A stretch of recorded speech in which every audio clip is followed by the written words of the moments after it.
Today we are going to start from the book of Romans, one of my favorite letter to the Romans, book of Romans இல்ல, letter to the Romans. ரோமர்களுக்கு எழுதப்பட்ட நிருபம், அப்போஸ்தலனாகிய பவுல் எழுதிய நிருபம். ரைட்டா? இது again பார்த்தீங்கன்னா நம்ம இன்னைக்கு ஒரு லெட்டர் தான் பார்க்க போறோம். இந்த லெட்டர் தான் நம்ம கண்டினியூஸாக வாசிக்க போகிறோம். நான் எப்பவுமே சொல்கிற மாதிரி ஒரு லெட்டர் நீங்கள் வாசிக்கும் பொழுது யார் எழுதுனா, யாருக்கு எழுதுனா, ஏன் எழுதுனாங்க அப்படின்ற அந்த அந்த ஒரு மென்டாலிட்டியோடு தான் வாசிக்கணும். யார் எழுதுனதுன்றது தெரியாமல், யாருக்கு எழுதுனதுன்றது தெரியாமல், ஏன் எழுதுனாங்க அப்படின்றது தெரியாமல் ஒரு லெட்டர் மட்டும் எடுத்து வச்சு, அதுவும் ஒரிஜினல் லாங்குவேஜ்லேருந்து மொழிபெயர்க்கப்பட்ட வேறொரு லாங்குவேஜ்லேருந்து ஒரு லெட்டர் எடுத்து வச்சுக்கிட்டு அதை வாசிச்சுட்டு, அதுவும் நம்ம சுச்சுவேஷனுக்கு ஏற்ற மாதிரி வாசித்து சரியான இன்டர்பிரட்டிவ் ஆங்கிளில் அதை சரியாய் விளங்கிக் கொள்ள வேண்டிய ஒரு முறையில் கையாள வேண்டிய யுக்திகளை மறந்துட்டு நம்மளுடைய சூழ்நிலைக்கு ஏற்ற மாதிரி நமக்கு இந்தியாவில் இன்னைக்கு எழுதி கொடுத்த மாதிரி அதுல இருக்கிற கல்ச்சர் புரியாம, கான்டெக்ட் புரியாம, ரைட்டிங் மெத்தட்ஸ் புரியாம, லெட்டர்ன்றதே தெரியாம, எழுதினவருக்கும் அதை ரிசீவ் பண்ண ஆட்களுக்கும் என்ன ரிலேஷன்ஷிப்ன்றது தெரியாம, இது எல்லாத்தையும் தாண்டி இப்படி ஒரு நபர் எழுதினாரு, இப்பேற்பட்ட ஆட்களுக்கு எழுதினாரு, ஏன் எழுதினாரு, இந்த டிஃபரன்சஸ் தெரியாம, இந்த ரீசன்ஸ் தெரியாம நம்ம உட்காந்து பைபிள் வாசிச்சோம் அப்படின்னா, நான் சொல்லட்டுமா, நீங்க ஒரு புதுசா ஒரு பைபிள் கிரியேட் பண்ணிக்கிட்டு இருக்கீங்க அப்படின்றதுதான் மீனிங்கே தவிர, கண்டிப்பா ஆண்டவர் அப்போஸ்தலனாகிய பவுல் மூலமாய் இந்த சபைக்கு என்ன போதித்தார், ஆவியில் ஏவப்பட்டு பவுல் எழுதியதனுடைய காரணங்கள் என்ன, அதுல இருந்து நமக்கு வரக்கூடிய பாடங்கள் என்ன அப்படின்றது புரியாது. ரைட்டா? அப்போஸ்தலனாகிய பவுலை பத்தி ஜென்ரலா ஒரு பின்னணி. அப்போஸ்தலனாகிய பவுல் தான் எழுதினார் அப்படின்றதுனால அவரை பத்தி பலமுறை சொல்லி கொடுத்துருக்கேன். ஜென்ரலா ஒரு சில காரியங்கள் மறுபடியும் சொல்லித்தரேன், தொடர்ந்து கவனிங்க. அப்போஸ்தலனாகிய பவுல் யாரு அப்படின்னு சொல்லி பார்த்தீங்கன்னா, யூதர்கள் நிமித்தமாய் அதிகாரம் பெற்று சபையை உடைத்துக் கொண்டிருந்த ஒரு ஆள். ரட்சிக்கப்பட்டது எப்போ அப்படின்னு சொல்லி கேட்டீங்கன்னா, தமஸ்கு தெரு வழியாய் போகும்பொழுது எங்க போயிட்டு இருக்காருன்னு எருசலேம் போய்கிட்டு இருக்காரு. போற வழியில இயேசு கிறிஸ்து ஒளியாய் தரிசனமாகி கண் குருடாகி போய் கூட இருந்த ஆட்கள் எல்லாருக்கும் பிரமிப்படைய செய்து, வந்தவங்களுக்கு என்னென்ன புரியாம இவர்கிட்ட ஆண்டவர் பேசி, அப்புறம் அனனியான் ராசாரிய மூலமாய் 3 நாட்கள் இவன் குருடா இருந்து கண்களை மீன் சதல்கள் அப்படி ஆகி, அதுக்கப்புறமா வந்துட்டு அவன் திருப்பி பவுல் வந்துட்டு போய்கிட்டு இருந்த எருசலேமுக்கு மறுபடியும் போகாம 3 வருடங்கள் அரபு தேசத்துல போய் செட்டில் ஆகி, அதுக்கப்புறம் ஒரு 15 நாட்கள் பேதுருவோடு கூட நாட்கள் ஸ்பெண்ட் பண்ணி, அதை தொடர்ந்து பவுல் வந்து தன்னுடைய ஊழியத்தினுடைய பிரயாணங்களை ஆரம்பித்து,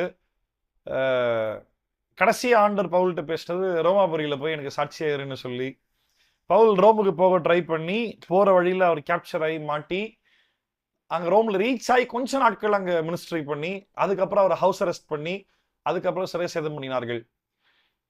he was been guilt as a martyr, கொண்டுட்டாங்க. இதுல வந்துட்டு எக்ஸாக்டா நான் உங்களுக்கு வருஷங்கள் சொல்லணும் அப்படின்னா, பவுல் கிட்டத்தட்ட இயேசு பிறந்த நாட்கள்ல பிறந்த ஆள் பவுல். கவனிங்க, பவுல் வந்து கிட்டத்தட்ட இயேசு பிறந்த நாட்கள்ல பிறந்த ஒரு நபர். அப்படின்னா அந்த 1ஆம் நூற்றாண்டுடைய வருஷங்கள் கிமு 3, 4, 5 அந்த டைம்ல இருந்து, அது 5, 3, 5, 4, 3 அந்த வருஷங்கள்ல இருந்து கிபி இயேசு 30ல மரிச்சார்ல, அந்த அந்த அந்த டைம்ல அந்த டைம்ல பிறந்த ஒரு நபர் பவுல். பவுலுடைய ஊழியங்கள் தோராயமா சொல்லணும் அப்படின்னா, இயேசு கிறிஸ்து ஒரு 3 வருஷம் ஊழியம் பண்ண மாதிரி பவுல் ஒரு 33 வருஷம் தோராயமா ஊழியம் பண்ணியிருக்கார். பவுலை இயேசு கிறிஸ்து சந்தித்த பொழுது கிபி 33, அதுல இருந்து கிபி 36க்குள்ள அந்த வருஷங்கள்ல பவுலை வந்து இயேசு சந்தித்ததாக சரித்திர ஆராய்ச்சியாளர்கள் சொல்றாங்க.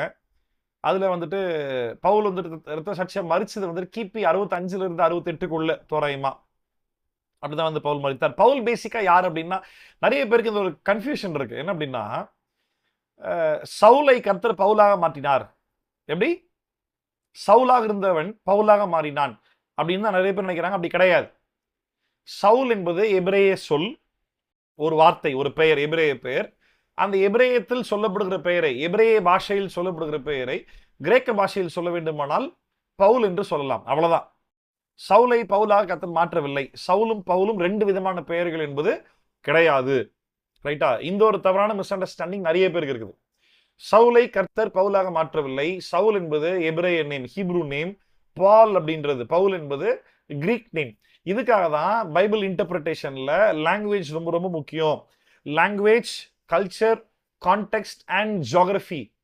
ஜியோகிராஃபின் நிலப்பரப்பு, எந்த இடத்துல எப்ப வாழ்றாங்க, எந்த இடத்துல எந்த அரசாட்சி நடந்துட்டு இருக்கு, யார் அரசாட்சிக்குள்ள இதெல்லாம் நடக்குது அப்படின்றது ரொம்ப ரொம்ப முக்கியம். எதுக்காக அரசாட்சி பத்தி பேசுறேன் அப்படின்னா, எந்த மன்னர்கள் அரசாளுகிறார்களோ அது எந்த நாட்டினுடைய மன்னனா இருக்கிறானோ அந்த நாட்டினுடைய லாங்குவேஜ் தான் தலை சிறந்த லாங்குவேஜா, டாமினன்ட் லாங்குவேஜா இருந்திருக்குது.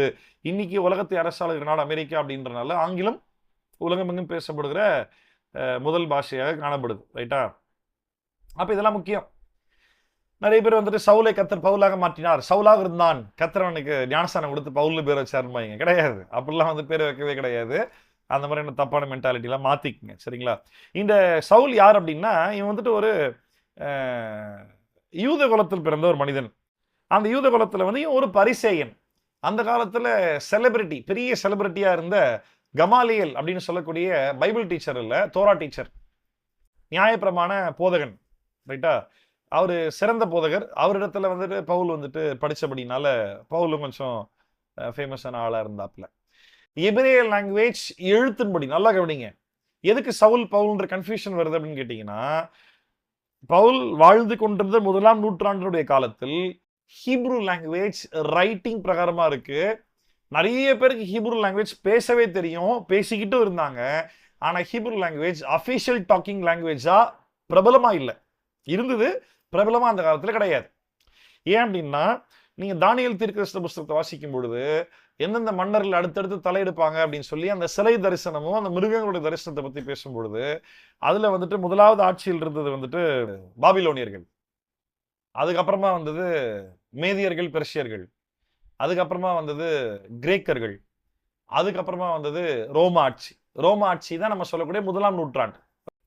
இப்ப இந்த 12 கோத்திரத்தார், இவன் இஸ்ரவேலான பவுல் வந்து ஒரு இஸ்ரவேலான இருந்த அப்படின்னால இந்த 12 கோத்திரத்தார்கள்ல பவுல் எந்த கோத்திரம்?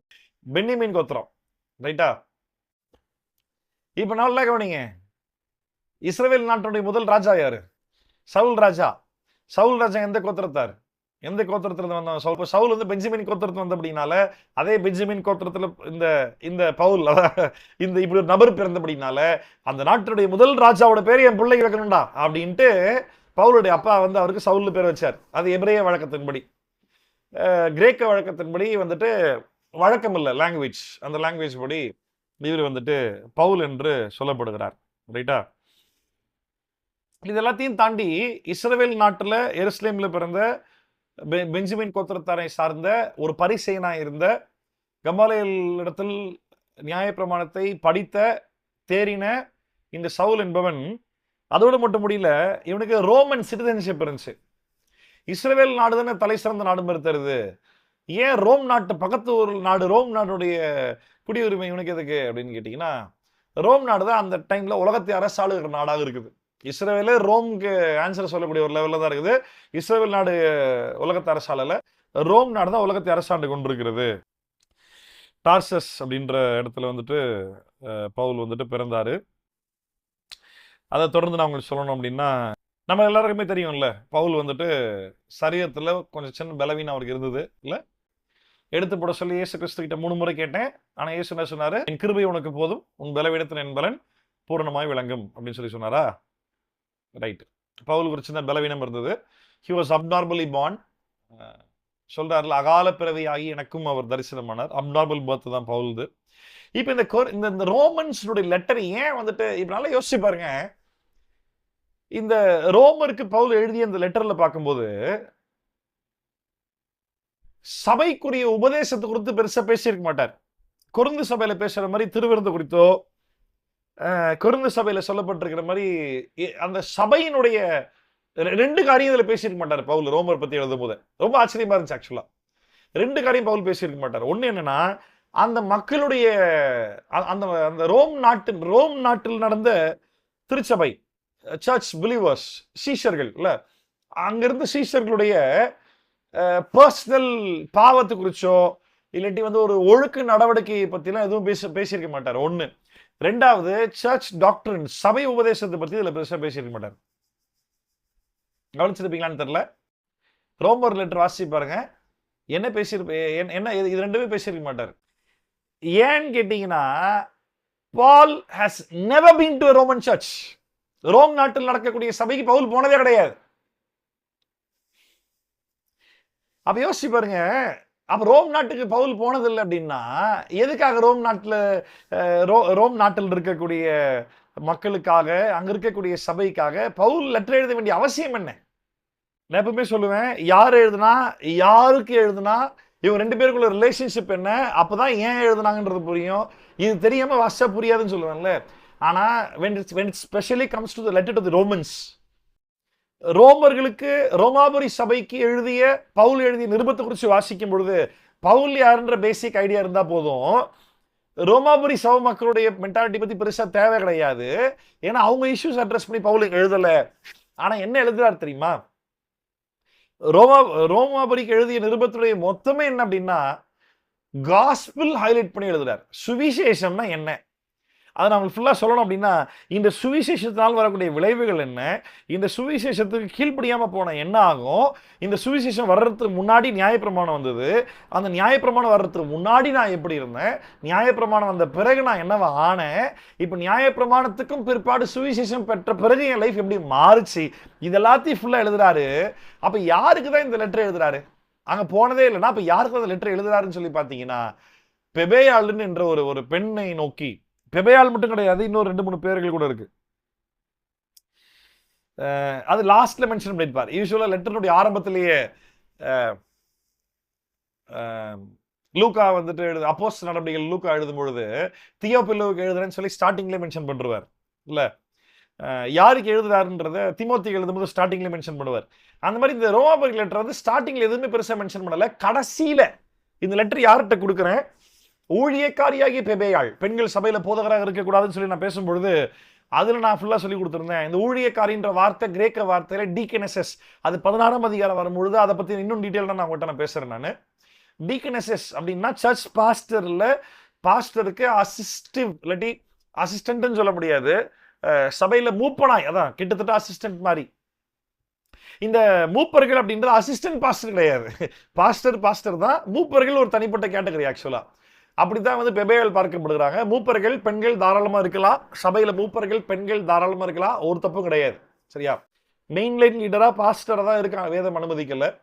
இந்த பெபேயாளுக்கு இந்த லெட்டர் எழுதி இதை வந்துட்டு எல்லார்கிட்டையும் அங்க ரோம் நாட்டுல, நான் ஞாபகம் கலாத்திய நிருபத்தை வாசிக்கும் போது கூட நான் உங்களுக்கு சொல்லியிருந்தேன், நான் கலாத்திய நாட்டில் எங்கும் உள்ள சபைகளுக்கு எழுதுகிறதாவது. அப்படின்னா கலாத்திய நாட்டினுடைய திருச்சபைன்னு சொல்லும்போது கலாத்திய நாடுல ஒரே ஒரு சர்ச் தான் நடந்துட்டு இருக்குது. இல்ல ஏகப்பட்ட வீடுகள் தோறும் ஏகப்பட்ட சபைகள் நடந்துட்டு இருக்குது.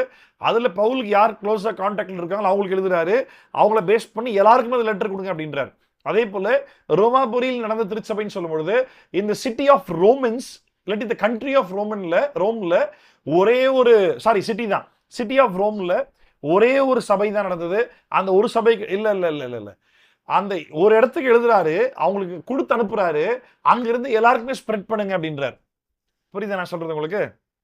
இந்த லெட்டரோட பியூட்டி என்ன அப்படின்னா, காஸ்பிள்னா என்ன, காஸ்பிள் ஏற்றுக்கொண்டா அதனால வரக்கூடிய ஆசீர்வாதங்கள் என்ன, காஸ்பிள் ரிஜெக்ட் பண்ணியாச்சுன்னா அதனால வரக்கூடிய விளைவுகள் என்ன, ரிஜெக்ட் பண்ற ஆட்கள் ஏன் ரிஜெக்ட் பண்றாங்க, இதெல்லாம் முதல் 2 சாப்டர்ல ஸ்டார்டிங்லயே இதெல்லாம் டீல் பண்றாரு Paul. Letter to Romans 1 and 2, first chapter and second chapter, ஆரம்பத்துல இது எல்லாமே பவுல் வந்துட்டு எழுதியிருப்பாரு. ரைட்டா?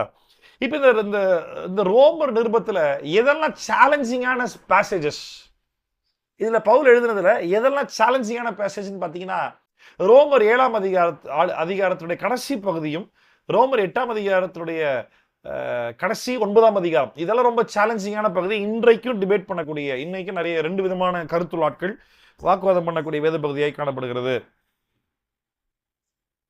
ஃபார் எக்ஸாம்பிள் இது கூட ரோமர் 5ஆம் அதிகாரத்துல கூட ஆதாமுடைய பாவம் ஆதாம் மட்டுமே செய்யல, ஏவாளும் சேர்ந்து செஞ்சாங்க. அதான் ஏவாள் செய்தா ஆதாம் உடன்பட்டான், ஆதாம் ஏவாள் செய்த பாவம் அது அவர்களுக்கு மட்டும் பாவமா இல்ல, அவர்களுடைய சந்ததியில் பிறந்த எல்லாரும் பாவிகளாய் பிறந்தார்கள். இது இன்னைக்கும் பெரிதளவுல பேசப்படுற டிபேட்டா இருக்கு.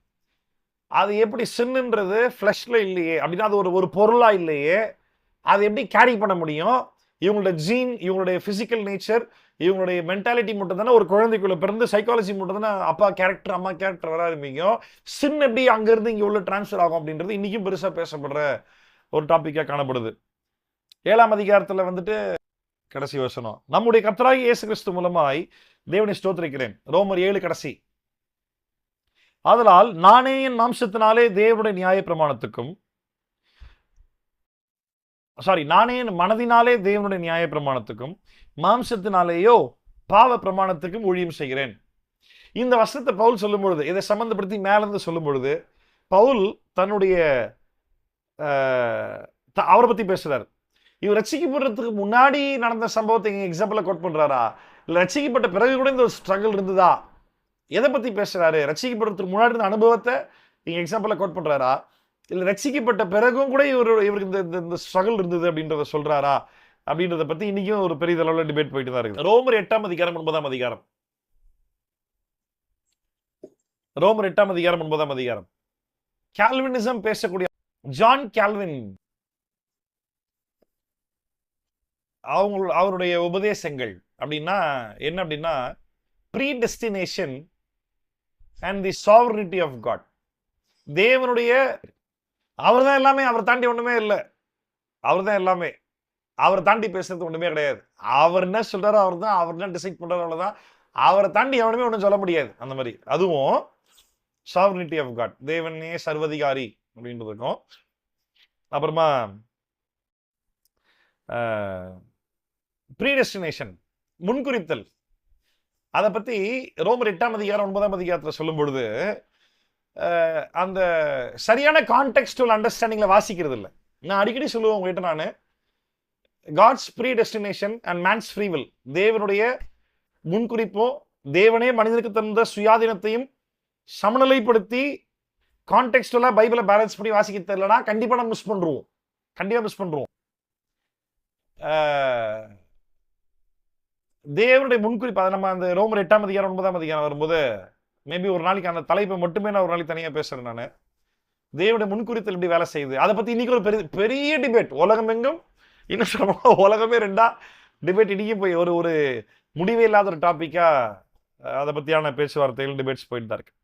ரோமர் 13ஆம் அதிகாரம், நான் இப்ப எதை பேசிட்டு இருக்கேன் இருக்கா, நான் எதை பத்தி பேசுற தலைப்பு மறக்காதீங்க.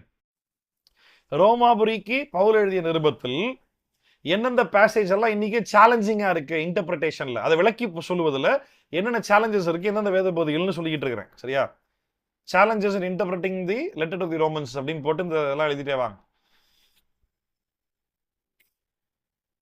ரோமர் 13ஆம் அதிகாரம், அரசாங்கத்திற்கு கீழ்ப்படியணும் அப்படின்னு வரும்போது அது நிறைய பேர் அது ஆண்டவர் தான் இருக்கல பெரிய அரசாளுகிறவர், அவரை தாண்டி இந்த அரசாங்கம் கீழ்ப்படிய அவசியம் இல்லை அப்படின்ற மாதிரி ஒரு பக்கமும், இன்னொரு பக்கம் அப்படிலாம் இல்லை, பைபிள் சொல்லுது ஆண்டவர் கீழ்ப்படிய சொல்லிட்டாரு, அதனால வந்துட்டு இவங்க என்னதான் நீங்க ரூல் போட்டாலும் நீ கீழ்ப்படிச்சுதான் ஆகணும் அப்படின்ற ஒரு பக்கம், அந்த மாதிரி ஒரு டிபேட். ரோமர் 13ஆம் அதிகாரத்தை வச்சு அப்படியே கடைசியா வரும்போது ரோமர் 16ஆம் அதிகாரத்தையும் அவுட் ஆஃப் கான்டெக்ட்ல எடுத்துக்கிட்டு பெண்கள் பாஸ்டர்ஸா இருக்கலாம் அப்படின்னு அது ஒரு பக்கம் டிபேட்.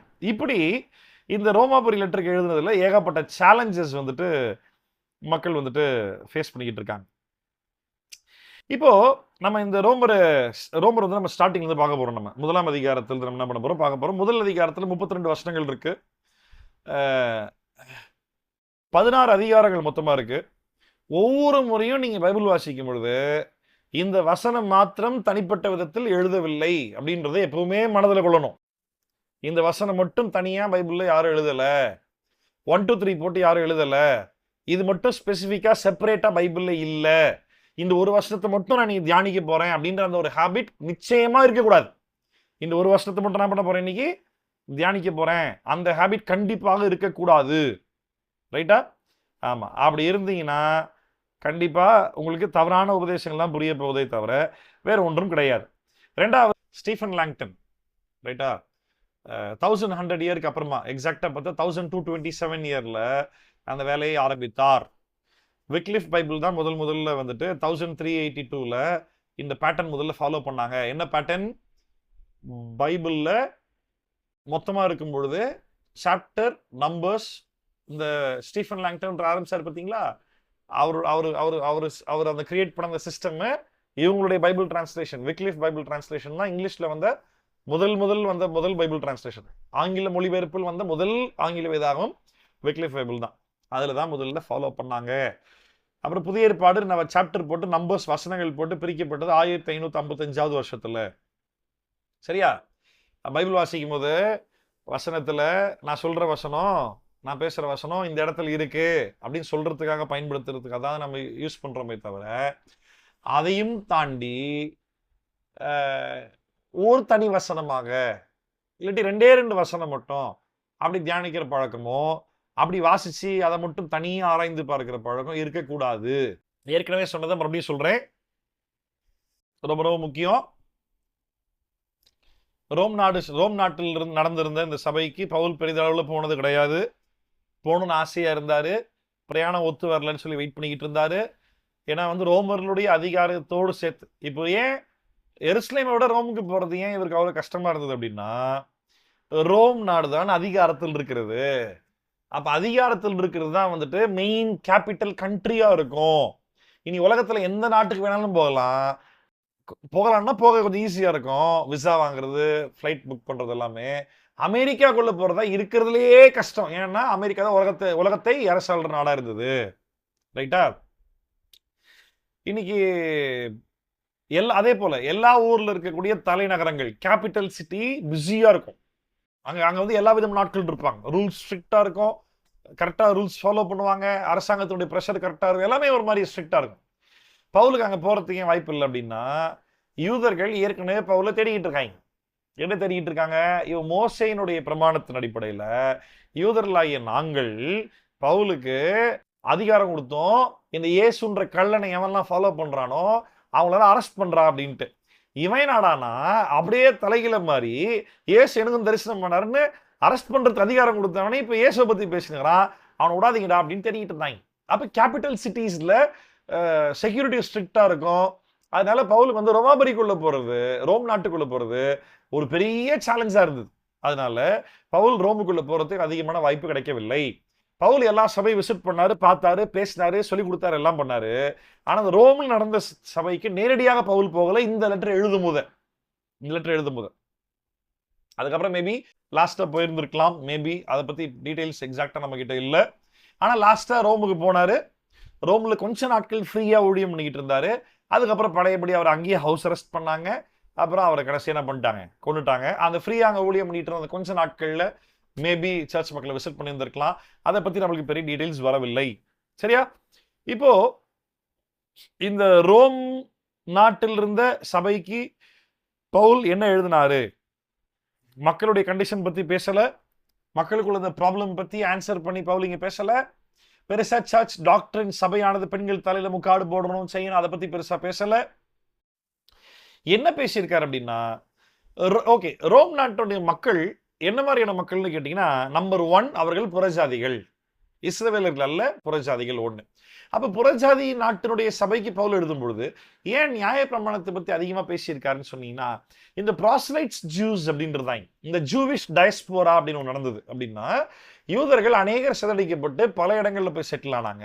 அப்படி அநேகமா வெளியில போய் பிசினஸ்க்காகவோ இல்ல சிதறடிக்கப்படும் பொழுது போய் செட்டில் ஆகுறது, அநேகர் எங்க போய் செட்டில் ஆவாங்க அப்படின்னா சிட்டிஸ்ல தான் போய் செட்டில் ஆவாங்க. ஏன்னா பெருசா மக்கள் கண்டுக்க மாட்டாங்க. ஏதோ ஒரு இடத்துல வாடகைக்கு வீடு எடுத்து பிசினஸ் பண்ணி ஏதோ ஒரு விதத்துல பழச்சிக்கலாம் அப்படின்றதுக்காக. அப்ப இந்த ரோம் நாட்டு மக்களுடைய பின்னணி என்னன்னா, நியாய பிரமாணத்தை பின்பற்றக்கூடிய யூதர்களும் அங்க இருக்கிறாங்க. அந்த நியாய பிரமாணத்தை யூதர்களை கேள்விப்பட்ட புறஜாதிகளும் இருக்கிறாங்க. அதனாலதான் ரோமருக்கு எழுதும் பொழுது நியாய பிரமாணம் இஸ்ரவேலருக்கு கொடுக்கப்பட்டுச்சு, புறஜாதிகளுக்கு நியாய பிரமாணம் இல்ல, அவர்களே அவருக்கு பிரமாணமா இருக்கிறார்கள் அப்படின்ற அந்த டிஃபரன்சஸ் எல்லாமே ரோமர்ல பவுல் பேசியிருப்பார். கவனிக்கிறீங்களா? எனக்கே தெரியுது, நான் நிறைய இன்ஃபர்மேஷன் கொடுத்துருக்கிறேன். எந்த அளவுக்கு ஃபீட் பண்ணி வைக்கிறீங்கன்னு தெரியல. இதெல்லாம் பேசிக்கா மெயினான இன்ஃபர்மேஷன்ஸ் மெமரியில ஸ்டோர் பண்ணி வைங்க. ரோம் நாட்டினுடைய கட்டமைப்பு, ஏன்னா இது அந்த ஜியோகிராஃபி முக்கியம்னு சொன்னேன் இருக்கா? நிலப்பரப்பு, மக்கள், பொருளாதாரம், லாங்குவேஜ், ஆட்சி செய்கிற ஆட்சி முறை, யார் ஆட்சியில் இருக்கா என்ன, அதோடு கூட சேர்ந்து ஜியோகிராஃபி, அந்த நிலப்பரப்பு என்ன மாதிரியான பிளேஸ். ஏன்னா என்ன மாதிரியான பிளேஸ் தான், எப்படி சொல்றது, நீங்க இப்போ உங்க வீட்டுல ஹால் இருக்கு, பெட்ரூம் இருக்கு, கிச்சன் இருக்கு, பாத்ரூம் இருக்கு இல்ல, எல்லா ரூம்லயுமே ஒரே மாதிரியான மைண்ட் செட்ல இருப்பீங்களா? அந்த என்ன மாதிரியான இடமோ அந்த இடம் அதற்குரிய ஒரு மைண்ட் செட்டை கிரியேட் பண்ணி தருது இல்ல. அப்போ ரோமாபுரி நாடுன்னு சொல்லும் பொழுது, ரோம் நாடுன்னு சொல்லும் பொழுது சும்மா அப்படி இமேஜின் பண்ணி பாருங்க, பெரிய பெரிய கட்டமைப்புகள் இருக்கு, பெரிய பெரிய பெரிய பெரிய தூண்கள், பெரிய பெரிய பில்டிங்ஸ், பெரிய பெரிய கட்டமைப்புகள் இருக்குது. இதுல அந்த ரோம் நாட்டுடைய மெயினான பிளேசஸ் ஏகப்பட்ட இடங்கள்ல அடிமைகளும் போர் சேவர்களும் அடிச்சுன்னு வெட்டிக்கிட்டு சண்டை போடக்கூடிய விளையாட்டு அரங்கங்கள் ஓப்பன் ஸ்டேடியம்ஸ் நிறைய இருக்கும்.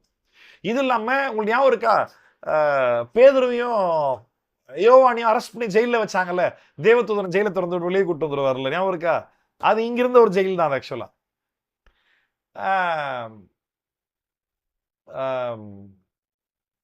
அந்த ரோமர்கள் பின்பற்றிய அந்த ஜியூஸ் கடவுள் அவங்களுடைய வழக்கத்தின்படி, ரைட்டா, அவங்களுக்கு பெரிய பெரிய கட்டமைப்புகள் இருந்துச்சு. ஒண்ணு.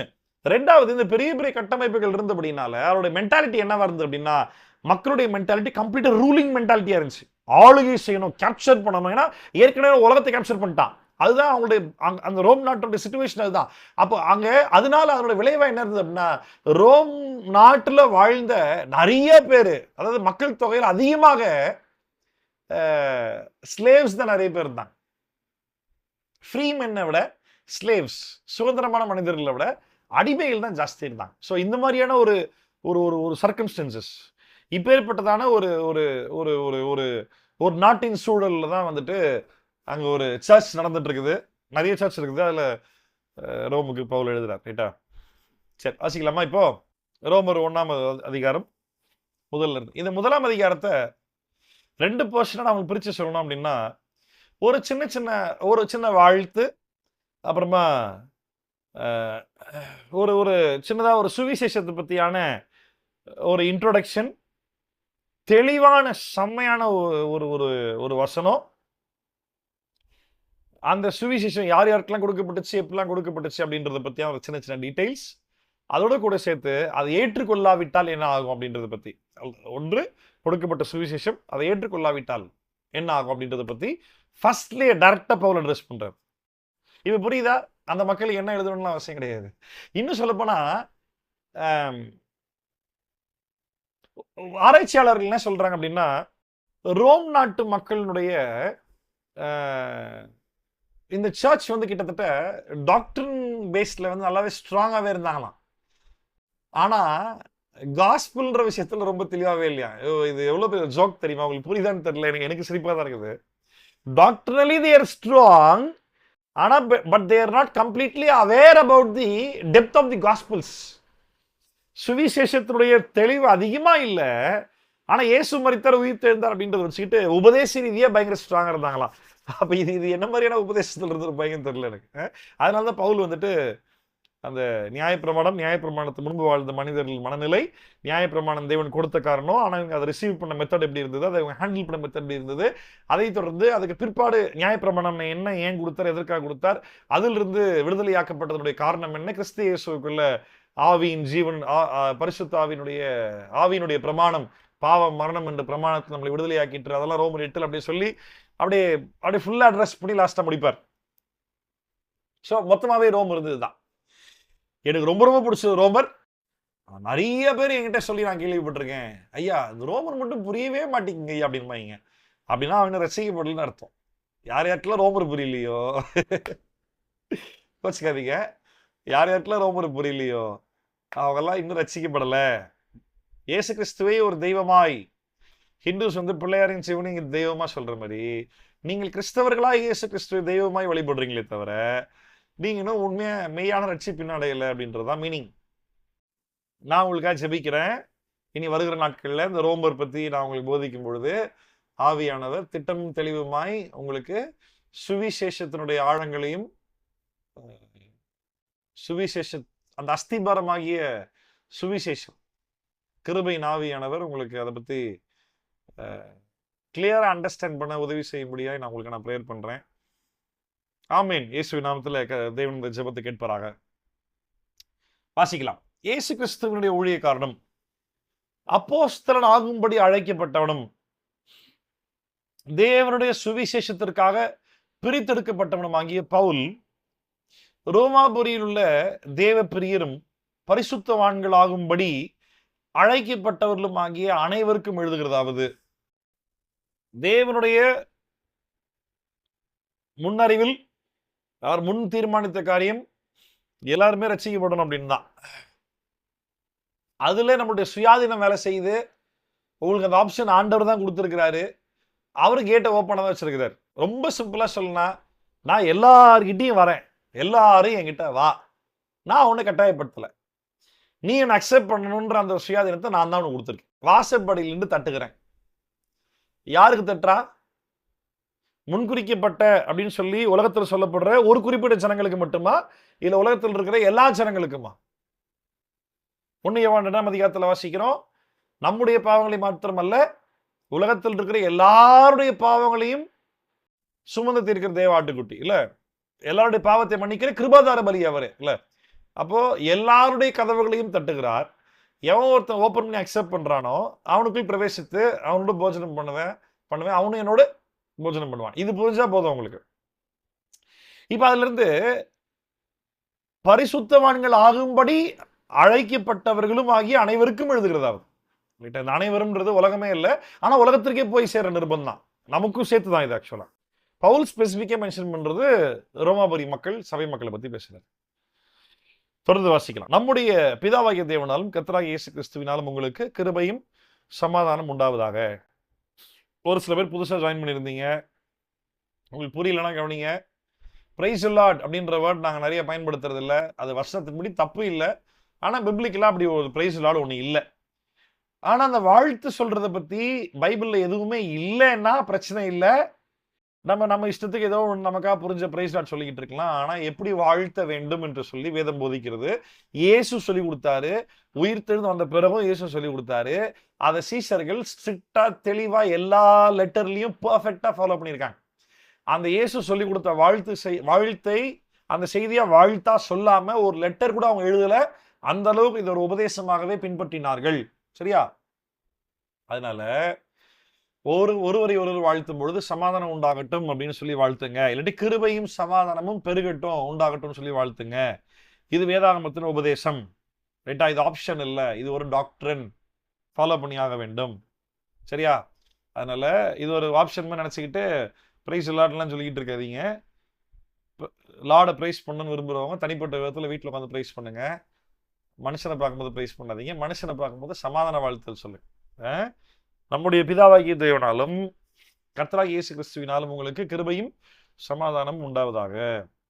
இயேசு கிறிஸ்துவை குறித்து தேவன் தம்முடைய தீர்க்கதரிசிகள் மூலமாய் பரிசுத்த வேதாகமங்களில் முன்னே தம்முடைய சுவிசேஷத்தை பற்றி வாக்குத்தத்தம் பண்ணின கர்த்தராகிய இயேசு கிறிஸ்துவானவர். ரொம்ப லாங்கா போது, ஸ்டாப் பண்ணி let's try to break down the words in the scripture. அந்த வசனத்தில் இருக்கக்கூடிய வார்த்தைகளை நிதானமா பகுத்து பார்க்க நம்ம முயற்சி பண்ணுவோம். ஆவியின் உதவி செய்வாராங்க.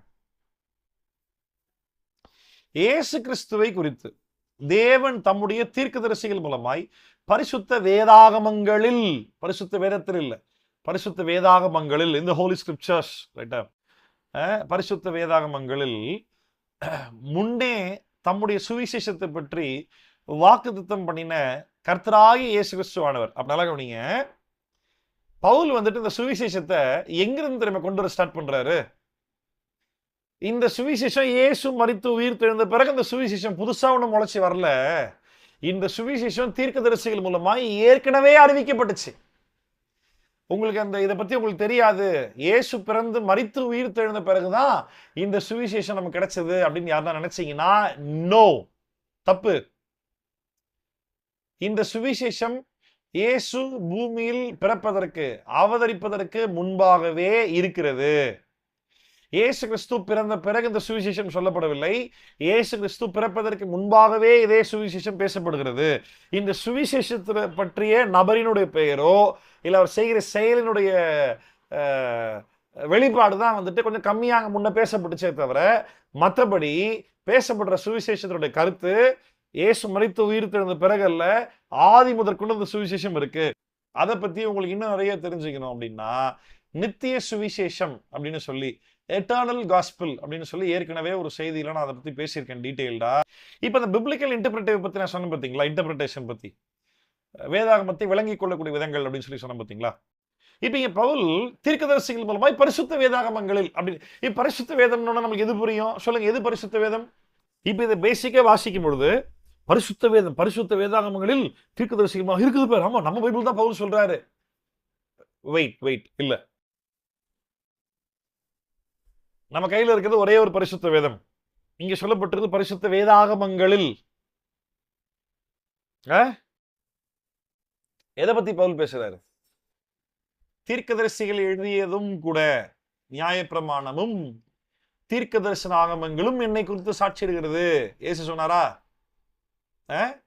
இயேசு சோதிக்கும்படி வந்த அந்த பரிசைங்கிட்ட இயேசு சொன்னாரா? மத்தேயு 22ஆம் அதிகாரத்துல இந்த 2 பிரமாணங்களில நியாய பிரமாணம் முழுமையும் தீர்க்க தரிசனங்களும் அடங்கி இருக்கிறது அப்படின்னாரா? அப்போ நியாய பிரமாணமும் தீர்க்க தரிசனங்களும் இது மொத்தமாகவே வந்து யூதர்களுக்கு தேவனுடைய வார்த்தையாக பார்க்கப்பட்டுச்சு. பைபிள்ல எங்கெல்லாம் வேதம் வேதம் வேதம் என்ற வார்த்தை வருகிறதோ, இன்னும் சிம்பிளா சொல்றேன், பைபிள்ல எங்கெல்லாம் வேதம்ன்ற வார்த்தை இருக்கோ அது எதுவுமே பைபிளை குறிக்கலன்றது மட்டும் ஞாபகத்தில் வச்சுக்கங்க. வேத வாக்கியங்கள் எல்லாம் தேவனுடைய ஆவியினால் அருளப்பட்டிருக்கிறது. தேவனுடைய மனுஷன் சீர்பொருந்தவும் எந்த நற்கிரியும் செய்ய தகுதி உள்ளவனாக இருக்கும்படிக்கு அவைகள் சீர்திருத்தலுக்கும் கண்டித்தலுக்கும் நீதியை படிப்பிக்குதலுக்கும் இன்னொரு வேர்டு வரும், அதுக்கும் பிரயோஜனம் உள்ளவையா இருக்கிறது அப்படின்னு சொல்லி 2 தீமோத்தேயு 3ஆம் அதிகாரத்துல கடைசியில பவுல் சொல்லியிருப்பார். இப்போ நம்ம ஆட்கள் பிரபலமா இந்த எல்லா பாஸ்டர்ஸ் வந்து வசதி எடுத்து வச்சுக்கிட்டு கர்த்தருடைய வார்த்தை பைபிள் எதுக்கு யூஸ் பண்ற பாரு, பைபிள் எதுக்கு பைபிள் சொல்லுது பாரு, கர்த்தருடைய ஆவியினால் அருளப்பட்டிருக்கு பாரு. இல்ல, நம்ம ஆட்கள் அப்படியே அதை பயன்படுத்துறாங்க கிடையாது. Do we believe the Bible is the inspired word of God அப்படின்னா yes we believe Bible is inspired word of God. நம்ம கையில வச்சிருக்க பைபிள் தேவனுடைய ஆவியினால் அருளப்பட்டிருக்கானா? எஸ், அருளப்பட்டிருக்கு. ஆனா பவுல் வந்துட்டு அந்த 2 தீமோத்தேயுக்கு எழுதும் பொழுது அந்த 2வது லெட்டர்ல 3ஆம் அதிகார கடைசியில பைபிளை மீன்படி பவுல் எழுதுறாரான்னு கேட்டா கிடையவே கிடையாது. ஏன்னா பவுல் இப்பதான் தீமோத்தேயு எழுதிக்கிட்டு இருக்கிறாரு. எழுதிக்கிட்டு இருக்கும்போது அவர் எழுதுன லெட்டர் பைபிளா வரும்ன்றது பவுலுக்கே தெரியாது. ரைட்டா? இன்னொரு 400 யோசிச்சு பாருங்க, இன்னொரு 400 வருஷம் கழிச்சு கான்ஸ்டன்டைன் ராஜான்ற ஒருத்தன் ரோமாபுரிக்கு அகைன்ஸ்டா படையெடுத்து வந்து அவன் ஜெயிச்சு ரோம் நாட்டினுடைய ராஜாவாயி உலகத்தை அரசாள்ற ஒரு ராஜாவா இருந்து அவனுடைய மனைவி இயேசு மேல சின்ன விசுவாசம் வச்சு அதனால இவனா இயேசுதான் ஜெயத்தை கொடுத்தாரு யுத்தத்துல அப்படின்னு இவன் நம்பி கிறிஸ்தவர்களுக்கு இனிமே உபத்திரம் இருக்கக்கூடாதுன்னு சொல்லி கிறிஸ்தவத்தை ஒரு மதமாய் அறிக்கையிட்டு அவர்களுக்கு என்று பண்டிகை நாட்களை ஒழுங்குபடுத்தி அவர்களுக்கு என்று புனித புஸ்தகம் வேணும்னு சொல்லி இந்த 66 புக்கை ரெடி பண்ணுவான். அந்த 66 புஸ்தகத்துல பவுல் எழுதின நிருபங்கள் 13 லெட்டர் இதுக்குள்ள வரும்ன்றது மட்டும் பவுலுக்கு ஆண்டவர் ஏற்கனவே சொல்லியிருந்தாருன்னா பவுல் எழுதுற கண்டென்ட்டே வேற லெவலில் எழுதிருக்கும். ரைட்டா? ஆமா. ஆனா வந்துட்டு அப்படி நடக்கவில்லை. பவுல் எழுதும் பொழுது இது வேதமா வரும் அப்படின்றது பவுலுக்கு தெரியாது. பவுல் எழுதுறது எல்லாமே தீமோத்தேயுக்கு தான் எழுதினாரு. எபேசு சபை பட்டணத்தை மனதில் கொண்டு எழுதினார். பவுல் எழுதும்போது கொரிந்து சபைக்கு தான் எழுதினாரு. கொரிந்து மக்களுடைய மனநிலையை புரிந்து அவர்களுக்கு தேவையான, இன்னும் சொல்ல போனா அவர்கள் கேள்வியாய் கேட்டு அனுப்பிய நிருபத்தை வாசிச்சு இவர் லெட்டர்ல பதில் எழுதி கொடுத்து அனுப்பிச்சார். ரைட்டா? அப்படி பார்க்கும் பொழுது is the Bible inspired word of God அப்படின்னா yes, the Bible is the inspired word of God. இல்லாட்டி the Bible is the only book inspired and we claim to be the word of God. தேவனால் தேவ ஆவியினால் ஏவப்பட்டு எழுதப்பட்ட ஒரே ஒரு புஸ்தகம் என்றால் அது பைபிள் மட்டும்தான். குரானோ கீதையோ கம்பாரிசன் கூட கிடையாது. யோசுவரை பார்க்காதீங்க, உலகத்திலே பைபிள் மட்டும்தான். இனி இந்த ஜென்மத்துக்கு பைபிள் மட்டும்தான். புக் ஆஃப் மார்மன் சொல்லி மார்மன் டீம்னு சொல்லி ஒரு பெரிய டீம் ஒன்று இருக்குது. அவர்கள் வந்துட்டு பைபிளோடு கூட சேர்த்து கடைசி காலத்துல அந்த காலத்துல அப்போஸ்தலரை கர்த்தர் எழுப்பினாரு. அந்த கடைசி நாட்கள்ல ஆண்டவர் ஒரு அப்போஸ்தலரை எழுப்பினார், அவர் தான் மார்மன் அப்படின்னு சொல்லி அந்த மார்மன் எழுதிய ஒரு புஸ்தகத்தை, மார்மன் சொல்லி ஒரு டினாமினேஷன் இருக்கு, மிகப்பெரிய கள்ள உபதேசம், பைபிளோடு கூட சேர்த்து அவர் எழுதிய புஸ்தகத்தையும் தேவனால் அருளப்பட்ட புஸ்தகம், இக்காலத்து அப்போஸ்தலர் இந்த காலத்திற்கு ஏற்ற மாதிரி ஆண்டவர் பேசியிருக்காருன்னு சொல்லி ஏற்றுக்கொண்டு பின்பற்றக்கூடிய மிகப்பெரிய கள்ள உபதேசிகள். கவனமா இருங்க. அதனால திருப்பி சொல்றேன், இனி மனுஷன் செத்து இனி இயேசு வர வரைக்கும் நீ சாகிற வரைக்கும் இந்த பைபிள் என்ற இந்த புஸ்தகத்தை தாண்டி தேவனால் தேவனுடைய ஆவியானவரால் உணர்த்தப்பட்டு ஏவப்பட்டு எழுதப்பட்டதுன்னு சொல்றதுக்கு எதுவுமே கிடையாது. பைபிள் மட்டும்தான். பைபிள் மட்டும்தான் இன்ஸ்பயர்ட் ஸ்கிரிப்சர். பைபிள் மட்டும்தான் இன்ஸ்பயர்ட் வேர்ட் ஆஃப் காட். இந்த பைபிள்ன்ற புஸ்தகத்தை தாண்டி தள்ளுபடி ஆகமும் சரி, இல்லாட்டி ஏன் இயேசுடைய சீஷர்கள்ல மற்ற சீஷர்கள் எழுதிய வேற ஏதாவது நிருபம் ஒரிஜினலா கிடைச்சாலும் கூட சும்மா படிச்சு பார்த்துக்கலாமே தவிர கர்த்தருடைய வார்த்தையாக ஏற்றுக்கொள்ள முடியாது, ஏற்றுக்கொள்ள கூடாது. நான் உங்களுக்கு பிப்ளிக்கல் இன்டர்பிரிட்டேஷன் பத்தி வருகிற நாட்களில் கிளாஸ் எடுத்துட்ட பிறகு பிப்ளிக்கல் கேனனைசேஷன் 66 புஸ்தகத்தை மட்டுமே ஒருங்கிணைத்து ஒரு வேதமாய் மாற்றியதனுடைய அவசியம், நோக்கம், அதில் அவர்கள் ஏற்படுத்திய சட்டங்கள் சொல்லித்தாரேன். அப்போ பரிசுத்த வேதாகமம்னு சொல்லி இங்க பைபிள்ல வரும்பொழுது, வேதம் என்ற வார்த்தை வரும்பொழுது எல்லாமே நேரடியாகவே நியாய பிரமாணத்தை மட்டுமே மேற்கோள் காட்டுகிறது. ஏன்னு சொல்லி இனிமே வாசிச்சா புரிய வரும். கவனிங்க. 4வது வசனம், இயேசு கிறிஸ்துவை குறித்து தேவன் தம்முடைய தீர்க்கதரிசிகள் மூலமாய் பரிசுத்த வேதாகமங்களில் முன்னே தம்முடைய சுவிசேஷத்தை பற்றி வாக்குத்தத்தம் பண்ணினபடி கர்த்தராகி இயேசு கிறிஸ்துவானவர் ஏற்கனவே தீர்க்கதரிசிகள் மூலமாய் ஆண்டவர் பிராமிஸ் பண்ணிட்டார், ரிவீல் பண்ணிட்டார், ப்ராஃபிட்டிக்கலா பேசிட்டார். அவங்க சொன்ன வார்த்தையின்படியே காஸ்பல் என்ன அழகா ப்ரொமோட் பண்ற. என்னைக்காவது எவனாவது இப்படி காஸ்பல் சொல்லியிருக்கோமா? நான் ஒரு முறை சொல்லியிருக்கேன். ஒரு முறைன்னா இந்த ஒரு கண்டென்ட்டை பல முறை சொல்லியிருக்கேன். நான் சொல்ற இயேசு அவர் பிறந்து வந்த பிறகு கண்டுபிடிச்சு யாரும் பேச ஆரம்பிக்கல அவரது கடவுள் அவதாரம் சொல்லி. நான் சொல்ற இயேசுதான் அவதாரம் என்று இயேசு பூமியில் வருவதற்கு 500 வருஷத்துக்கு, அட்லீஸ்ட் 500 வருஷத்துக்கு முன்கூட்டியே தீர்க்கதரிசிகளால் உரைக்கப்பட்டாயிற்று. We have evidence that Jesus from Bethlehem is the Son of God, incarnation of God. தேவ அவதாரமாய் பூமியில் இறங்கி வந்தவர் இயேசுதான் என்பதற்கு மிகப்பெரிய ஆதாரம். இயேசு பிறப்பதற்கு ஒரு 500 வருஷத்துக்கு முன்பாகவே யூதர்கள் இருந்த யூத மதத்தில் தீர்க்கதரிசிகளுக்கு ஏற்கனவே தேவன் வெளிப்படுத்தினார். We have proof. நான் சும்மா ஒன்றும் சொல்லல, இயேசு வந்துட்டு கடவுளாயிருந்து மனிதனா இறங்கி வந்தாருன்னு சொல்லி. என்ன அழகா பாலிங் இந்த காஸ்பல் பிரசன்ட் பண்றாரு பாரு. முன்கூட்டியே தீர்க்கதரிசிகளுக்கு தீர்க்க தரிசனமாய் அந்த சுவிசேஷத்தை வாக்குத்தத்தமாய் ஏற்கனவே பேசிட்டாராம். அவர் யார் அப்படின்னு கேட்டா அவர் தான் கர்த்தராகிய இயேசு கிறிஸ்துவானவர் அப்படின்ட்டு ஹிஸ்டரி சொல்றாரு.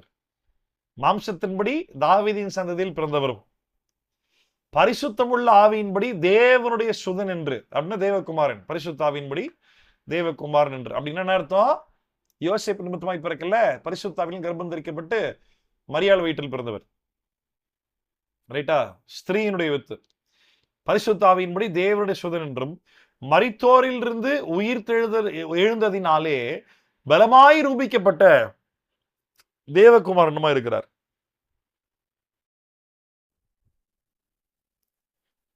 எனக்கு இந்த ரோமருடைய முதல் பகுதி தமிழ் மொழி பெருமை ரொம்ப பிடிச்சிருக்கு எனக்கு. நான் இங்கிலீஷ்ல ஒரு டிரான்ஸ்லேஷன் மட்டும் வாசிச்சு பார்த்தேன், NASBL மட்டும் பார்த்தேன். இந்த வேர்டு எனக்கு கிளியரா அதில் கிடைக்கல. பரிசுத்த ஆவியின்படியேதான் அவர் தேவகுமாரன் அப்படின்னு அர்த்தம். இந்த வார்த்தை நல்லா கவனிங்க. பரிசுத்த ஆவியானவர் நிமித்தமாய் கன்னி மரியாள் வயிற்றில் கருதரிக்கப்பட்டு பிறந்தபடியினால்தான் அப்படின்னா மனித அவதாரம் எடுத்த பிறகுதான் தேவகுமார் நாமம் தரிப்பிக்கப்பட்டார். நித்தியத்திலிருந்து அவர் தேவகுமாரனா இல்லை. நல்லா புரிஞ்சுக்கங்க. நான் இதை எப்பவுமே திருத்துவத்தை பத்தி பேசும்போது எப்பவுமே நான் சொல்றதுதான், நித்திய காலமாகவே பிதாவாகிறாரு, இவர் குமாரனாகிறாரு இல்ல. எவ்வளவு பெரிய ஒரு உபதேசத்தை இது பவுல்லாம் உண்மையாவே மீன் பண்ணி பிளான் பண்ணி கரெக்டா அர்த்தத்தோடு எழுதினாரா, இல்ல அப்படியே ஆவியில் ஏவப்பட்டு அப்படியே ஒரு ஃப்ளோல அவர் எழுதிட்டாரா? அவர் எழுதி பார்த்தா பவுலுக்காவது அவ்வளவு புரிஞ்சிருக்குமா அப்படின்னு எனக்கு தெரியல. எனக்கு நான் வாசிக்கும் போது ஆவியினர் அவ்வளவு புரிய வைக்கிறேன். பரிசுத்தமுள்ள ஆவியின்படி தேவனுடைய சுதன் என்று அவர் மரித்தோரில் இருந்து உயிர் தெழுந்ததினாலே பலமாய் ரூபிக்கப்பட்ட தேவகுமாரனமாய் இருக்கிறார். நல்லா கவனிங்க. பிதாவாகிய தேவன் இயேசுவை மரித்தோரில் இருந்து உயிர் தெழுந்த செய்தார் என்று நம்ம நல்லாவே தெரியும். ஆனா இயேசு சொல்றாரு, நான் உயிர் தெழுந்து வருவேன்றாரு. அப்படி சொல்லும் பொழுது இப்ப நல்லா கவனிங்க. அநேகர் சொல்லுவாங்க, கடவுளுக்கு சாவு இருக்கா? கடவுளுக்கு சாவாரா? அப்படின்னா நம்மளுடைய அண்டர்ஸ்டாண்டிங் ஆஃப் சாவு, நம்மளுடைய அண்டர்ஸ்டாண்டிங் ஆஃப் டெத் என்ன அப்படின்னு கேட்டீங்கன்னா, we were not there in existence அப்படின்னா நம்ம வந்துட்டு ஃபர்ஸ்ட் இல்லவே இல்லை, பிறந்த பிறகுதான் நம்ம வந்தோம். பிறக்கிறதுக்கு முன்னாடி நம்ம இல்லை, பிறந்த பிறகுதான் வந்தோம். அப்போ நம்ம அண்டர்ஸ்டாண்டிங்ல சாவு அப்படின்னா செத்துட்ட பிறகு முடிஞ்சு போச்சு, அவ்வளவுதான், நம்ம இல்லைன்றது அர்த்தம். அப்படின்னா நம்ம ஃபர்ஸ்ட் இல்லவே இல்லை, பிறந்தோம், செத்து போயிட்டாங்க, அவ்வளவுதான், இனிமையா பூமியில மறுபடியும் இல்லை. இந்த அண்டர்ஸ்டாண்டிங்ல தான் டெத்ன்ற வார்த்தையை அநேகர் கேள்வி கேட்கறாங்க. கடவுள்லாம் சாவ முடியுமா? கடவுள்லாம் சாவாரா? இல்ல. இயேசு மரித்தார் என்பது மனிதனுடைய மென்டாலிட்டியில் அண்டர்ஸ்டாண்ட் பண்ணக்கூடிய லாங்குவேஜ்ல பார்க்க கூடாது. அவர் நித்திய காலமாக இருக்கிறார், பலியான போதிலும் கூட அவருடைய மெட்டீரியல் பாடி தான் 3 நாட்கள் சரீர பிரகாரமாய் சரீரம். இது வேற எப்படி சொல்றதுன்னு தெரியல. மெட்டீரியல் பாடின்னு எப்படி சொல்றது தமிழ்ல? சரீர எப்படி சொல்ற, பொருட்கள் நிறைந்த உலகத்துல அவருடைய பாடி மட்டும்தான் வந்துட்டு அந்த கலரைக்குள்ள 3 நாள் இருந்ததே தவிர அவர் ஜீவனுள்ளவராய் எட்டர்னிட்டி பாஸ்ட்ல இருந்து எட்டர்னிட்டி பிரசன்ட் அண்ட் ஃபியூச்சர் வரைக்கும் இருக்கிறார். நித்திய கடந்த காலத்து நித்தியம் எப்பனே தெரியாது. அப்பத்திலிருந்து இருக்கிறவராகவே இருந்து இருக்கிறவராகவே என்றென்றைக்கும் இருக்கிறார். நடுவில் ஒரு டைம் நீங்க பூமியில் இறங்கி வந்தார் பத்தியா, அப்போ முழு தெய்வமா இருந்தார். அந்த முழு தெய்வமா இருந்தவர் சரீரத்தில் இறங்கி வந்தார். சரீரம் மட்டும்தான் 3 நாட்கள் கல்லறைக்குள்ள இருந்ததே தவிர இவர் இன்றைக்கும் ஜீவனுள்ளவராக இருக்கிறார். By the essence he is always there in existence, but only his material body was there in the tomb only for 3 days. அவர் என்றென்றைக்கும் உயிருள்ளவராக இருக்கிறார். he is always there in existence. வெறும் 3 நாட்களுக்கு மட்டும்தான் ஒரு பாடி தான் கல்லறைக்குள்ள போயிட்டு வெளியே வந்ததே தவிர. இப்ப கவனிங்க, நான் உங்களுக்கு ஒரு வசனம் கூட சொல்ல போறேன். இது கூட பாத்தீங்கன்னா, மரித்தோரிலிருந்து உயிர் தெழுந்ததினாலே, ஏன் ரோமர் 6ஆம் அதிகாரத்தில் பிதாவாகிய தேவன் இயேசுவை மரித்தோரிலிருந்து உயிர் தெழச் செய்தார் அங்க சொல்றவர் இங்க ஃபர்ஸ்ட் காஸ்பல்ல சொல்லிருக்கலாம்ல 1ஆம் அதிகாரத்திலே. புரியுதா? ரோமர் 6ஆம் அதிகாரத்துல பிதாவாகிய தேவன் மரித்தோரிலிருந்து அவரை உயிர் தெழச் செய்தார்னு சொல்லியிருக்காருல்ல, அதை 1ஆம் அதிகாரத்திலே அங்கேயே சொல்லிருக்கலாமே. மரித்தோரிலிருந்து இவர் எழுந்தாருன்னு ஏன் சொல்லணும்? அவர் எழுப்பினார்னு சொல்லாம இவர் எழுந்தாருன்னு ஏன் சொல்லணும்? இது பத்தாத குறைக்கு இந்த யோவான்ல பாருங்க, யோவான் 2ஆம் அதிகாரத்துல அந்த தேவாலயத்தை குறித்து இயேசு பேசிக்கிட்டு இருக்கும்போது, யோவான் 2:19 இயேசு என்ன சொன்னது பாருங்க. இயேசு அவர்களுக்கு பிரதியுத்தரமாக, இந்த ஆலயத்தை இடித்து போடுங்கள். எதை சொல்றாரு? அவருடைய பாடியை பத்தி பேசிட்டு இருக்காரு. இடிச்சு போடுங்க, 3 நாளுக்குள்ளே இதை எழுப்புவேன் என்றார். அப்படின்னா எழுப்புவேன், அவர் எழுப்புவேன்றார். இப்ப நல்லா கவனிங்க, நம்மளுடைய அண்டர்ஸ்டாண்டிங் படி இயேசு செத்து போயிட்டாருன்னா, அவர் இல்லை அப்படின்னா எப்படி மரித்தோரிலிருந்து அவர் எழுப்ப முடியும்? எத்தனை பேருக்கு புரியுது நான் சொல்றது? இங்கிலீஷ்ல படிச்சா அப்படித்தான் இருக்கு. Jesus answered them, destroy this temple. அவர் பாடியை பத்தி பேசிட்டு இருக்கார். and in 3 days I will raise it up. 3 நாட்கள்ல நான் அதை எழுப்புவேன் திருப்பின்றார். நல்லா கவனிங்க, நம்ம சொல்ற அண்டர்ஸ்டாண்டிங்ல இயேசு செத்து போயிட்டாரு அப்படின்னா எப்படி உயிரோடு கூட இருக்கும் பொழுது இந்த பாடி அழிச்சது 3 நாள் நான் திருப்பி எழுப்புவேன் அப்படின்னு எப்படி சொல்ல முடியும்?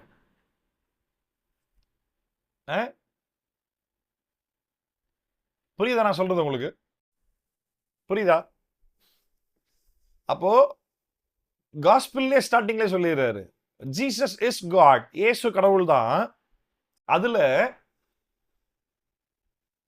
அவர் சரீர பிரகாரமாய் பூமிக்கு இறங்கி வந்ததனுடைய நோக்கம் மனிதனுடைய பாவத்தை மன்னிப்பதற்காக அந்த சரீரத்தை அவர் பலியாய் தர வேண்டும். சரீரத்தை அவர் பலியா கொடுத்ததுக்கு பேரு டெத் அப்படின்னு நம்ம லாங்குவேஜ்ல நம்ம சொல்லிக்கிட்டு இருக்கிறோம். அதனாலதான் இயேசு மரித்தாருன்றதை விட அவர் வந்துட்டு ஹீஸ் அட்டோன்மெண்ட் சாக்ரிஃபைஸ், கிருபாதார பலியானார்ன்றத சரியான வார்த்தை. அது எஸ் அஃப்கோர்ஸ் மரித்தார். அந்த மரித்தார்ன்ற வார்த்தை மனிதர்களை போல, மறுபடியும் சொல்றேன், மனிதர்களை போல நான் முதல்ல கிடையவே கிடையாது. பிறக்கும் போது தான் நான் வந்தேன். இப்போ பிறந்தபடியினால் ஒரு டைம்ல சாகுறேன். செத்துட்ட பிறகு நான் இந்த பூமியில இல்லை, அவ்வளவுதான், முடிஞ்சு போச்சு. அந்த மாதிரி அந்த அண்டர்ஸ்டாண்டிங்ல, அந்த அண்டர்ஸ்டாண்டிங் ஆஃப் டெத், அந்த ஒரு புரிதல்ல கடவுள் இருந்தா எப்படி சாக முடியும்? அவர் ஏன் செத்தாரு? அவர் எப்படி சாக முடியும் அப்படின்னு சரீர பிரகாரமான அவருடைய பாடி மட்டும்தான் 3 நாளைக்கு கல்லறைக்குள் வைக்கப்பட்டுச்சே தவிர, கல்லறையிலிருந்து திருப்பி அவரே தான் அவரை எழுப்பினாரே தவிர, அவரே தான் அவர் எழுப்பினார்னு சொல்லி அவர் சொல்லும் பொழுது, அவர் செத்துட்டாருன்னு எப்படி அவர் எழுப்ப முடியும்? இல்ல. அப்ப அவரை எழுப்பினார் என்று சொல்லும் பொழுது,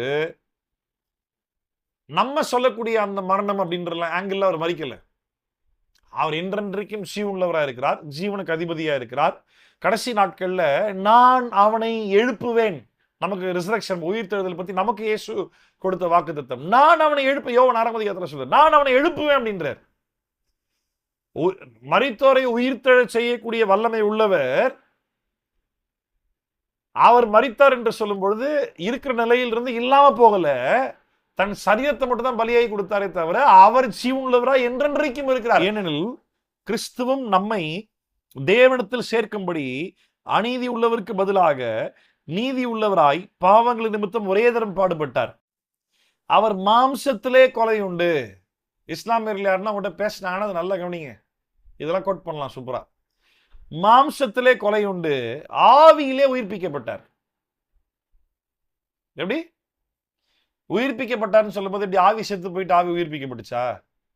ஆவியில உயிர்ப்பிக்கப்பட்டாருன்னா மாம்சத்தை கொடுத்துட்டு, மாம்சத்தை பலியா கொடுத்துட்டு அவர் எப்போ இருக்கிற மாதிரி தான் இருக்கிறார். நமக்கு உயிர்த்தெழுதல் உண்டுன்றத நமக்கு புரிய வைக்கணுன்றதுக்காகவே அவர் அவருடைய சரீர பிரகாரமாய் மறுபடியும் உயிர்த்தெழுந்தார். இந்த ஆவியில உயிர்ப்பிக்கப்பட்டுன்ற வார்த்தை இங்கிலீஷ்ல எப்படி இருக்கு தெரியுமா?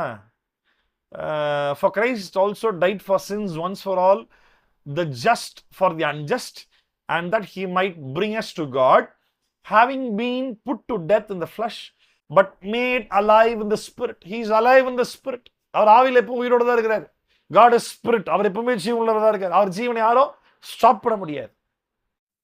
இயேசு சொல்றாருல்ல, உங்களுடைய மாம்சத்தை அழிக்க வல்லமை உள்ளவர்களுக்கு பயப்படாதீங்க, உங்களுடைய மாம்சத்தையும் ஆவியும் பாதாளத்திலே அழிக்க வல்லமை உள்ளவராக இருக்கிறவர் ஒருவருக்கே பயப்படுங்கள். மாம்சத்தையும் ஆவியும் பாதாளத்தை அழிக்கக்கூடிய வல்லமை உள்ள ஆண்டவர், அவர் ஆவியா இருக்கிறார். அவர் ஆவிக்கு அழிவுலாம் கிடையாது. அப்ப எப்படி கடவுள் சாக முடியும்?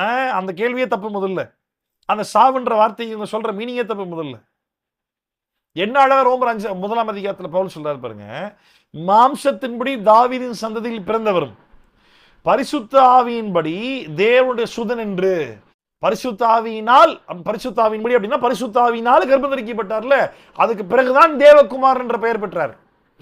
தேவனுடைய சுதன் என்று மரித்தோரிலிருந்து உயிர் தெழுந்ததினாலே பலமாய் ரூபிக்கப்பட்ட தேவகுமாரனுமாய் இருக்கிறார். அவர் சகல சாதிகளையும் அவருக்குள் இயேசு கிறிஸ்துவினால் அழைக்கப்பட்டவர்களாகிய உங்களையும் தமது நாமத்து நிமித்தம் விசுவாசத்திற்கு கீழ்ப்படிய பண்ணும் பொருட்டு எங்களுக்கு கிருபையும் அப்போஸ்தல ஊழியத்தையும் அருளி செய்திருக்கிறார். விசுவாசத்திற்கு கீழ்ப்படுகிறதுக்காக தான் எங்களை ஊழியக்காரரை ஏற்படுத்தியிருக்கார். யாருக்கு கீழ்ப்படிய, எப்படி கீழ்ப்படிய, எதற்காக கீழ்ப்படிய? இயேசுவுக்கு கீழ்ப்படிய. எதன் அடிப்படையில் கீழ்ப்படிய? அந்த சுவிசேஷத்தை எங்கள் மூலமாய் கேள்விப்பட்டு அந்த சுவிசேஷத்துக்கு கீழ்ப்படிய. எப்படி கீழ்ப்படிய? விசுவாசித்தேன் அப்படின்ற ஒரு கீழ்ப்படிதல். அப்படின்னா நான் சொல்ற சுவிசேஷத்தை ஏற்றுக்கொள்கிறோம் அப்படின்ற கீழ்ப்படிதல். ரைட்டா? ஆமா. உங்கள் விசுவாசம் உலகமெங்கும் பிரசித்தமாய் இருக்கிறபடினாலே, இங்கேயும் பாருங்க, உலகமெங்கும் ரோம் நாட்டில் இருக்க திருச்சபையின் விசுவாசம் உலகமெங்கும் பிரசித்தமாக இருக்குன்னு சொல்லி பவுல் இங்க சொல்லக்கூடிய உலகம் எது? இன்டர்நேஷனலாவா? அந்த காலத்துல இன்டர்நெட் இருந்துச்சா? ரோம் நாட்டில் நடந்த சபை லைவ் வீடியோ பண்ணியிருந்தாங்களா? உலகமே அவங்களுடைய விசுவாசத்தை பார்த்துச்சு. அப்படியா? பவுல் சொல்லக்கூடிய உலகம்ன்றது அவர் உலகத்தை பேசிக்கிட்டு இருக்காரு, அவங்களுடைய கண்ட்ரி பேசிக்கிட்டு இருக்காரு, அவங்க நாட்டை பத்தி பேசிக்கிட்டு இருக்காரு. அந்த நாட்டில் பக்கத்து நாடுகள் இருக்கக்கூடிய சபையில அவங்க ரோம் நாட்டில் இருக்கிற மக்களுடைய விசுவாசத்தை பத்தி பக்கத்து நாட்டில் இருக்கிற மக்கள் கேள்விப்பட்ட அந்த மெடிட்டரேனியன் ஏரியா, அந்த அந்த டெட் சீனுடைய அந்த மெடிட்டரேனியன் ஏரியாவை பத்தி மட்டும் பேசிட்டு இருக்காரு. மிஞ்சி போனா ஏசியா மைனர் அப்படின்னா இன்றைக்கு சொல்லக்கூடிய டர்க்கி, துருக்கி நாடு, அந்த அந்த அந்த பகுதிகள் தான் மேக்சிமம். அதுதான் அவர் உலகம்னு சொல்றாரு. தவிர பைபிள்ல உலகம்னு சொன்ன உடனே அப்படி the whole world, Africa, America, Australia, அண்டார்டிகால வாழ்ற ஒரு 8 சயின்டிஸ்ட் வரைக்கும் சொல்றாரு. இல்லை, அப்படி இல்லை. பவுல் சொல்ற உலகம் அப்படின்றது அந்த அந்த லொக்காலிட்டி பக்கத்தில் இருக்கிற ஒரு 2-3 கண்ட்ரிஸ். ஓகேவா? இல்லாட்டி அந்த ரீஜியன் மட்டும் சொல்றாரு. உங்கள் விசுவாசம் உலகமெங்கும் பிரசித்தமாய் இருக்கிறபடினாலே முதலாவது நான் உங்கள் எல்லாருக்காகவும் இயேசு கிறிஸ்து மூலமாய் என் தேவனை ஸ்தோத்திரிக்கிறேன். நான் ஜெபம் பண்ணும் போதெல்லாம் இடைவிடாமல் உங்களை நினைத்து கொண்டிருக்கிறதை குறித்து தமது குமாரனுடைய சுவிசேஷத்தினாலே என் ஆவியோடு நான் சேவிக்கிற தேவன் எனக்கு சாட்சியா இருக்கிறார். இங்க பவுல் சொல்ற I serve in my spirit in the preaching of the gospel of the son அப்படின்றப்ப இவர் பரிசுத்த ஆவியை பத்தி எக்ஸாக்டா மீன் பண்ணல. இவருடைய மைண்ட், இவருடைய சிந்தனை, என்னுடைய ஆவியினாலேன்னு சொல்லும்போது இவருடைய ஸ்பிரிட்டை பத்தி பேசி அப்படின்னா இவருடைய தீர்மானம், இவர் தாட்ஸ், இவருடைய சிந்தனையில இவர் எப்பெல்லாம் இந்த ரோமாபுரி சபைக்காக இவர் பிரேயர் பண்றாருன்றதுக்கு ஆண்டவரே சாட்சி. அப்படின்னால கவனிங்க,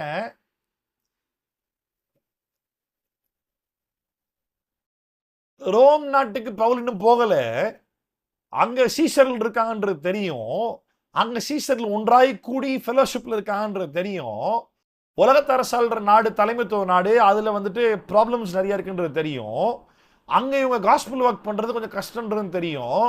பத்தாத வரைக்கும் இவங்களுக்கே இன்னும் காஸ்பிள் ப்ராப்பரா இன்னும் புரிய வரல, ஆனா கிறிஸ்து இயேசுக்குள்ள ஸ்ட்ராங்கா இருக்கிறாங்கன்றது தெரியும்.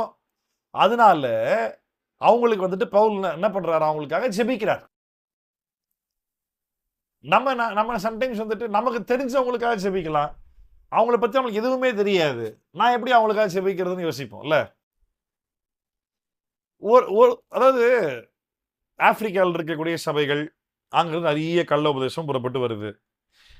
அவன் ஆப்பிரிக்கா நாட்டில் எனக்கு ஒரு கான்டாக்ட் கூட எனக்கு கிடையாதுப்பா. எனக்கு பர்சனலாக ஆப்பிரிக்காவில் யாரையுமே தெரியாது. சரியா? அப்படின்னு என்ன அர்த்தம்? எனக்கு அங்கே யாரையுமே தெரியாது, அவங்களுக்கு செபிக்க வேண்டாம்னு அர்த்தமா? அப்படியா? இல்லை. அநேகர் என்ன நினைக்கிறீங்க அப்படின்னா, எதுவுமே தெரியாம அவங்களை பத்தி நம்ம என்ன பாஸ்டர் ஜெபம் பண்றது? நீ ஆக்சுவலா ஜெபிக்கிறதுக்கு எதுவுமே தெரிய வேணாம், அது தெரியுமா? நீ ஜெபிக்கிறதுக்கு எதுவுமே தெரிய தேவையில்லை. ஜெபம் பண்ணு, ஆவியில் ஏற்பட்டு ஜெபம் பண்ணு, என்ன புரியுதோ ஜெபம் பண்ணு. ஆத்ம பாரம் உண்மையாக இருந்துச்சுன்னா, ஏன் சபை உன் சபை, ஏன் மக்கள் உன் மக்கள், எங்க சர்ச் எங்க ஃபேமிலின்னு இல்லாம விசுவாசத்தால் ரட்சிக்கப்பட்ட எல்லாரையுமே இயேசுவின் ரத்தத்தால் கழுவப்பட்ட நீதிமான்கள், பரிசுத்தவான்கள் அப்படின்ற கண்ணோட்டத்தில் நீங்க பார்க்கறது உண்மைனா, எந்த பாஷை, எந்த கோத்திரம், எந்த கோலம், என்ன ஜாதி, எந்த ஊரு, என்ன பாஷை, என்ன கலாச்சாரம், என்ன சாப்பாடு, இது எதுவுமே தேவை கிடையாது. அவன் உன் சகோதரன். கிறிஸ்திய இயேசுக்குள்ள அவன் சகோதரன். அவங்களுக்காக ஜெபிக்க நீங்க கடமைப்பட்டிருக்கீங்க. Pray for every believer in the world. சைனால இருந்து, ஆப்பிரிக்கால இருந்து, இந்தியால இருந்து, அமெரிக்கால இருந்து, ஆஸ்திரேலியால இருந்து, எல்லா கண்ட்ரி, கனடால இருந்து, எல்லா கண்ட்ரி பேர் சொல்லிட்டு இருந்தது. எல்லா கண்ட்ரியில் இருக்கிற ரொம்ப சிம்பிள், ஆண்டவரே உலகமெங்கும் இருக்கக்கூடிய சபைகள் எங்களுடைய சகோதரர்கள், அவங்களுக்காக நாங்கள் ஜெபிக்கிறோம். ஆண்டவரே அவங்களுடைய கண்டிஷன், அவங்க சூழ்நிலை, அவங்க சிச்சுவேஷன், அவங்க கோத்ரூ பண்ற ப்ராப்ளம், அவங்க கண்ட்ரியில் இருக்கிற ஃபினான்ஸ், அவங்க பர்சனல் இருக்கிற ஃபினான்ஸ், அவங்க ஃபேஸ் பண்ற ஸ்ட்ரகிள், வேதத்தினுடைய உபதேசம் எந்த அளவுக்கு அவங்களுக்கு புரிஞ்சிருக்கு தெரிஞ்சிருக்கு தெரியல, அவங்களுக்காக நாங்கள் ஜெபிக்கிறப்பான்னு அட்லீஸ்ட் ப்ரேயராவது பண்ணு. நம்மளால எல்லா கண்ட்ரிக்கும் போக முடியாது, அட்லீஸ்ட் இருக்கிற இடத்துல இருந்து ஜெபம் பண்ணுங்க. நமக்குள்ள இருக்கிற ஆவியானவர் வைராக்கிய வாஞ்சி உள்ளவராக இருக்கிறபடினால, இதே ஆவியானவரை விசுவாசிக்கிற எல்லாரும் பெற்றிருக்கிறபடினால, நம்ம ஆவியில் ஏவப்பட்டு ஜெபிக்கும் பொழுது உலகத்தில் இருக்கிற எல்லா மனிதன், ரட்சிக்கப்பட்ட எல்லா மனிதனுக்குள்ள இருக்கிற அதே ஆவியானவர் ஏதோ ஒரு விதத்துல நமக்கு புரிஞ்ச சத்தியத்தை அவங்களுக்கு ஒருவேளை புரியலன்னா புரிய வைப்பாரு நம்மளுடைய பிரேயர் மூலமா. தயவு செய்து உலகத்தில் இருக்க எல்லாருக்கா ஜெபம் பண்ணுங்க. புரியுதா நான் சொல்றது? உலகம் எங்கும் இருக்கிற எல்லா விசுவாச பிள்ளைகளுக்காக, ரட்சிக்கப்பட்ட எல்லா சபைகளுக்காக ஜெபம் பண்ணுங்க. ஆண்டவரே தெளிவா ஜெபம் பண்ணுங்க. என்னெல்லாம் புரியுதோ, மூளைக்கு எவ்வளவு எட்டுதோ அந்த வார்த்தைகள் எல்லாம் சொல்லி ஜெபம் பண்ணு. ஆண்டவரே உலகத்தில் இருக்கிற விசுவாசிக்கிற, இயேசு மரித்தார் உயிர் தெழுந்தார் விசுவாசிக்கிற எல்லாருமே உங்களுடைய பிள்ளைகள் தான். அவங்களுக்கு சத்தியத்துல கொஞ்சம் முன்ன பின்ன இருக்க வாய்ப்பு இருக்குது. எங்களுக்கு நிறைய விஷயம் புரிய வைக்கிறீங்க, அது போல அவங்க எல்லாருக்கும் புரிய வைங்கன்னு ஜெபம் பண்ணுங்க. இது எல்லாத்தையும் தாண்டி இந்த சபைகளை நடத்தக்கூடிய பாஸ்டர்ஸ்களுக்காக தயவு செய்து ஜெபம் பண்ணுங்க. ஜெபம் பண்ணுங்க. பவுல் யார் ரோம் நாட்டு மக்களை நேர்ல போய் பவுல் சந்திச்சதே கிடையாது. ஆனா அவங்களுக்காக நான் உண்மையை ஜெபிக்கிறேன். என்னுடைய ஆவியிலே நான் தேவன் அறிவார் நான் ஜெபிக்கிறது அப்படின்றது நான் சாட்சியா இருக்கேன், ஆண்டவரே சாட்சியா இருக்காருன்றது சொல்றாருன்னா, அப்ப எந்த அளவுக்கு நேர்ல பார்க்காத, சம்பந்தமே இல்லாத வேற ஒரு கண்ட்ரியில் இருக்கிற ஒரு விசுவாச சீஷர்களுக்காய் பவுல் ஜெபிச்சிருப்பார். யோசிப்பார். ஜெபிங்க. நீங்கள் ஸ்திரப்படுவதற்காக ஆவிக்குரிய சில வரங்களை உங்களுக்கு கொடுக்கும்படிக்கு உங்களிலும் என்னிலும் உள்ள விசுவாசத்தினால் எங்களோட கூட நானும் ஆறுதல் அடையும்படிக்கு உங்களை காண வாஞ்சியா இருந்தபடினாலே எவ்விதத்திலாவது நான் உங்களிடத்தில் வருகிறதற்கு தேவனுடைய சித்தத்தினாலே எனக்கு நல்ல பிரயாணம் சீக்கிரத்தில் கிடைக்க வேண்டும் என்று வேண்டிக் கொள்ளுகிறேன்.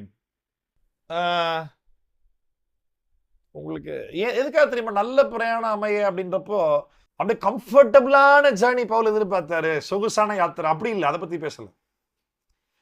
ஞாபகம் இருக்கா? பவுல அந்த மதில் சோர்ல இருந்து கூடையில வச்சு கட்டி கீழே இறக்கி விட்டு தப்பிச்சு ஓடி போயிடுவார் ஊழியத்துக்காக. அந்த டைம்ல பவுல பிடிக்க வந்த ஆள் யாரு தெரியும்? ரோம் நாட்டினோட அதிகாரத்தில் இருக்கக்கூடிய அந்த தலைமை போர் சேவகன் நினைக்கிறேன். அவன் அந்த சிட்டிக்கு வந்திருப்பான். பவுல் ரோமாபுரிக்குள்ள போக முடியாது. அதை நான் ஸ்டார்டிங்ல சொன்னேன்ல, ரோமர்கள் உலகத்தை ஆளுகிறார்கள், யூதர்களும் அவங்க கூட தான் வராங்க. ஆனா கிபி 6வது வருஷம் வரைக்கும், நல்லா கவனிங்க, கிபி 6 அந்த வருஷம் வரைக்கும் யூதர்களுக்கு யூதர்கள் வைக்கிறது தான் சட்டம். நியாய பிரமாணத்தின்படி தான் இவன் அரசாட்சி பண்ணிக்கிட்டு இருக்கான்.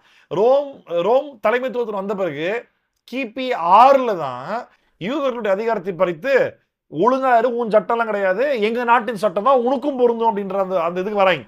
அதனாலதான் அந்த ஒரு வழக்கம் இருந்தபடினாலதான் அப்போஸ்தலர்கள் வாசிக்கிற ஞாபகம் இருக்கா? அந்த அகிரிப்ப ராஜா கிட்ட நினைக்கிறேன், அகிரிப்பா ராஜாவா பெஸ்டுவான்னு தெரியல, அவங்ககிட்ட வந்துட்டு அவன் சொல்லுவான்லப்பா, இது வந்துட்டு உங்களுடைய நியாய பிரமாணத்துப்படி உங்க லா, அது உங்க பிரச்சனை, உங்க கையிலே ஒப்பு கொடுத்துட்றோம், பவுலை கூட்டு போய் நீங்களே தீர்ப்பு சொல்லிக்கங்க அப்படின்னு சொல்றப்ப தானே பவுல் சொல்றாரு, நான் ரோம குடியுரிமை உள்ளவன், நான் சீசர் ராஜாவை சந்திக்கணும் அப்படின்றான்ல. அதுதான் பாயிண்ட். அப்ப நல்ல பிரயாணம் அமைய காத்திருக்கிறேன் அப்படின்னா சொகுசா டிராவல் பண்ணணும், ஏசி பஸ் வேணும், அது இல்ல. எப்படியாவது ஒரு வாய்ப்பு கிடைக்கான்னு பார்த்துட்டு இருக்கேன் ரோமாபுரிக்குள்ள போறதுக்கு. நான் வர முயற்சி, உங்களுக்கு காண ரொம்ப ஆசையா இருக்கிறேன், வரணும் அப்படின்னு சொல்லி வாஞ்சியா இருக்கிறதுனாலே எவ்விதத்தினாலாவது நான் உங்களிடத்துல வருகிறதற்கு, கவனிச்சிங்களா, எப்படியாவது உங்ககிட்ட வர்றதுக்கு தேவனுடைய சித்தத்தினால எனக்கு நல்ல பிரயாணம் சீக்கிரத்தில் கிடைக்க வேண்டும் என்று வேண்டிக் கொள்கிறேன். சகோதரரே, புறஜாதிகளான மற்றவர்களுக்குள்ளே நான் பலனை அடைந்தது போல உங்களுக்குள்ளும் சில பலனை அடையும்படிக்கு உங்களிடத்தில் வர பலமுறை யோசனையா இருந்தேன், ஆயினும் இதுவரைக்கும் எனக்கு தடை உண்டாயிற்று. நல்ல பிரயாணம் அமையலன்னு சொல்லல, இதுவரைக்கும் நான் எதிர்பார்த்த நல்ல பிரயாணம் அமையலன்னு சொல்லல, தடை உண்டாயிற்று என்று நீங்கள் அறியாதற்கு எனக்கு மனதில்லை. கிரேக்கருக்கும் மற்ற அந்நியர்களுக்கும் ஞானிகளுக்கும் மூடருக்கும் நான் கடனாளியா இருக்கிறேன். ஆகையால் ரோமாபுரியில் இருக்கிற உங்களுக்கும் என்னால் இயன்ற மட்டும் சுவிசேஷத்தை பிரசங்கிக்க விரும்புகிறேன். எப்படி? நல்லா கவனிங்க. இப்ப இந்த 14ஆம் வருஷத்துக்கு என்ன அர்த்தம்? புறஜாதிகளுக்கு நான் அப்போஸ்தலன்பா, அந்த லிஸ்ட்ல பார்த்தா நீங்களும் உள்ள வரீங்க, உங்ககிட்ட வரத்து நான் பல முறை ட்ரை பண்றேன், ஆனா கரெக்டான பிரயாணம் அமையல, தடையாயிட்டே இருக்குது, எப்படியாவது லெட்டர் மூலமாவது சொல்லிடலாம் அப்படின்னு தான் சொல்றேன்றாரு. ரைட்டா? இதுதான் கான்டெக்ஸ்ட் படி பைபிள் அண்டர்ஸ்டாண்ட் பண்றது. அப்பதான் சொன்னேன், எழுதினவர் யாருன்றது புரிஞ்சாதான் அவருடைய அழைப்பை பற்றியா, இல்லை அவர் கொடுக்கப்பட்டிருக்க வரங்களை பற்றியா, இல்லை அவருடைய கிருபைகளை பற்றியா, இல்லை அவருடைய பிரயாசங்கள் பற்றியா, எதை பற்றி அவர் இங்கே மீன் பண்ணுறாருன்றது புரிய வரும்.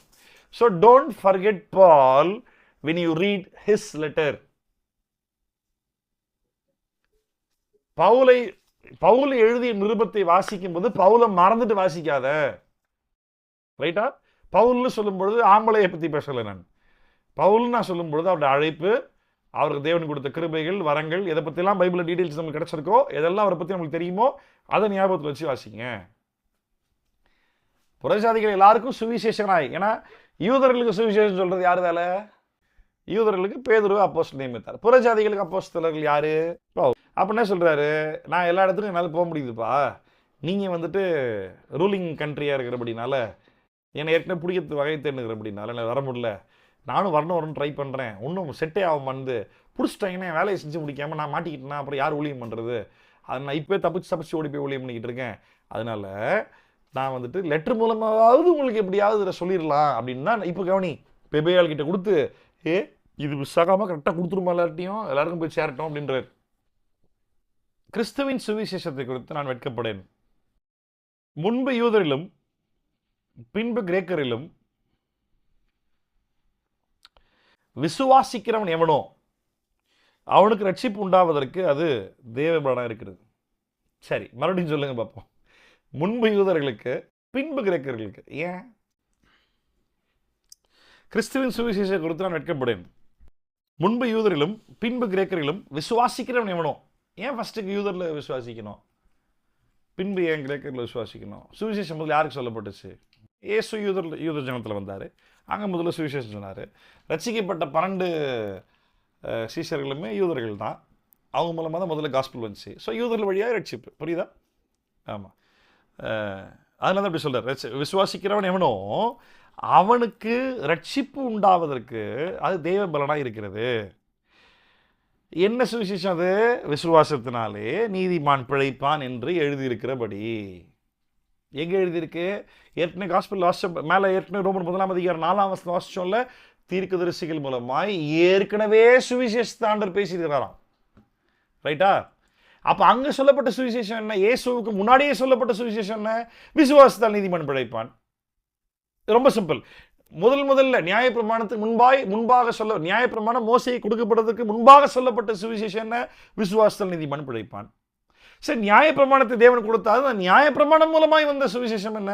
விசுவாசத்தால் நீதிமான் பிழைப்பான். இப்போ இயேசுவே இறங்கி வந்து மரித்து உயிர் தெரிந்தாரு. இப்போ இயேசு மூலமாய் சொல்லப்பட்ட சுவிசேஷம் என்ன? விசுவாசத்தால் நீதிமான் பிழைப்பான். அடப்பாவீங்களா, எக்காலத்துக்கும் விசுவாசத்தால் நீதிமான் தான் பிழைப்பான் பார்த்தா இன்னைக்கு ரட்சிப்பு அநேகர் கிரியையில போதிக்கிறாங்க. அதுதான் ப்ராப்ளமே. முதல் கள்ளோபதேசம் ரட்சிப்பிற்குள் கிரியை நுழைப்பது தான். ஆமென். ரட்சிப்பினால் வரக்கூடிய கிரியை யாரும் பெருசாக பேசுறது இல்லை. ரட்சிக்கப்படுவதற்கே நிறைய பேர் கிரியை பேச ஆரம்பிச்சிடுறாங்க. அதுதான் பிரச்சனை. விசுவாசித்தால் நீதிமான் பிழைப்பான் என்று எழுதியிருக்கிறபடி. எங்க எழுதியிருக்கு? பவுல் நியாய பிரமாணத்தை தாங்க கோட் பண்ணிக்கிட்டு இருக்காரு. ஏற்கனவே மேல பதில் சொல்லிட்டாரு. தீர்க்கதரிசிகள் மூலமா ஏற்கனவே முன்னறிவிக்கப்பட்ட சுவிசேஷம்னு. எபிரேயர் 4ஆம் அதிகாரம் பாருங்க. எபிரேயர் 4ஆம் அதிகாரம் 2ஆம் வசனம். இந்த நித்திய சுவிசேஷம்ன்ற செய்தியில கூட நான் பேசியிருப்பேன். எபிரேயர் 4ஆம் அதிகாரம். ஆனபடினாலே அவருடைய இளைப்பாறுதலில் பிரவேசிப்பதற்கு ஏதுவான வாக்குத்தத்தம் நமக்கு உண்டாயிருக்கு. உங்களில் ஒருவனும் அதை அடையாமல் பின்வாங்கி போனவனாக காணப்படாதபடிக்கு பயந்திருக்க கடவோம். ஏன் அப்படின்னா, ஏனெனில் சுவிசேஷம் அவர்களுக்கு அறிவிக்கப்பட்டது போல் நமக்கும் அறிவிக்கப்பட்டது. யாருக்கு அறிவிக்கப்பட்டுச்சு சுவிசேஷம்? வனாந்தரத்தில் எகிப்திலிருந்து கானான் தேசத்தை நோக்கி பிரயாணம் பண்ணுகிற இஸ்ரவேல் ஜனங்களுக்கு சுவிசேஷம் அறிவிக்கப்பட்டுச்சு. ரைட்டா? அந்த சுவிசேஷம் அவர்களுக்கு அறிவிக்கப்பட்டது போல நமக்கும் அறிவிக்கப்பட்டது. கேட்டவர்கள் விசுவாசம் இல்லாமல் கேட்டபடினால் அவர்கள் கேட்ட வசனம் அவர்களுக்கு பிரயோஜனப்படல. என்ன அறிவிக்கப்பட்டுச்சு? இப்ப இயேசு கிறிஸ்துவுக்கு முன்னாடி வாழ்ந்தவர்களுக்கும் இயேசுதான் ரட்சிப்பு, இயேசுக்கு பிற்பாடு வாழுகிற நமக்கும் இயேசுதான் ரட்சிப்பு.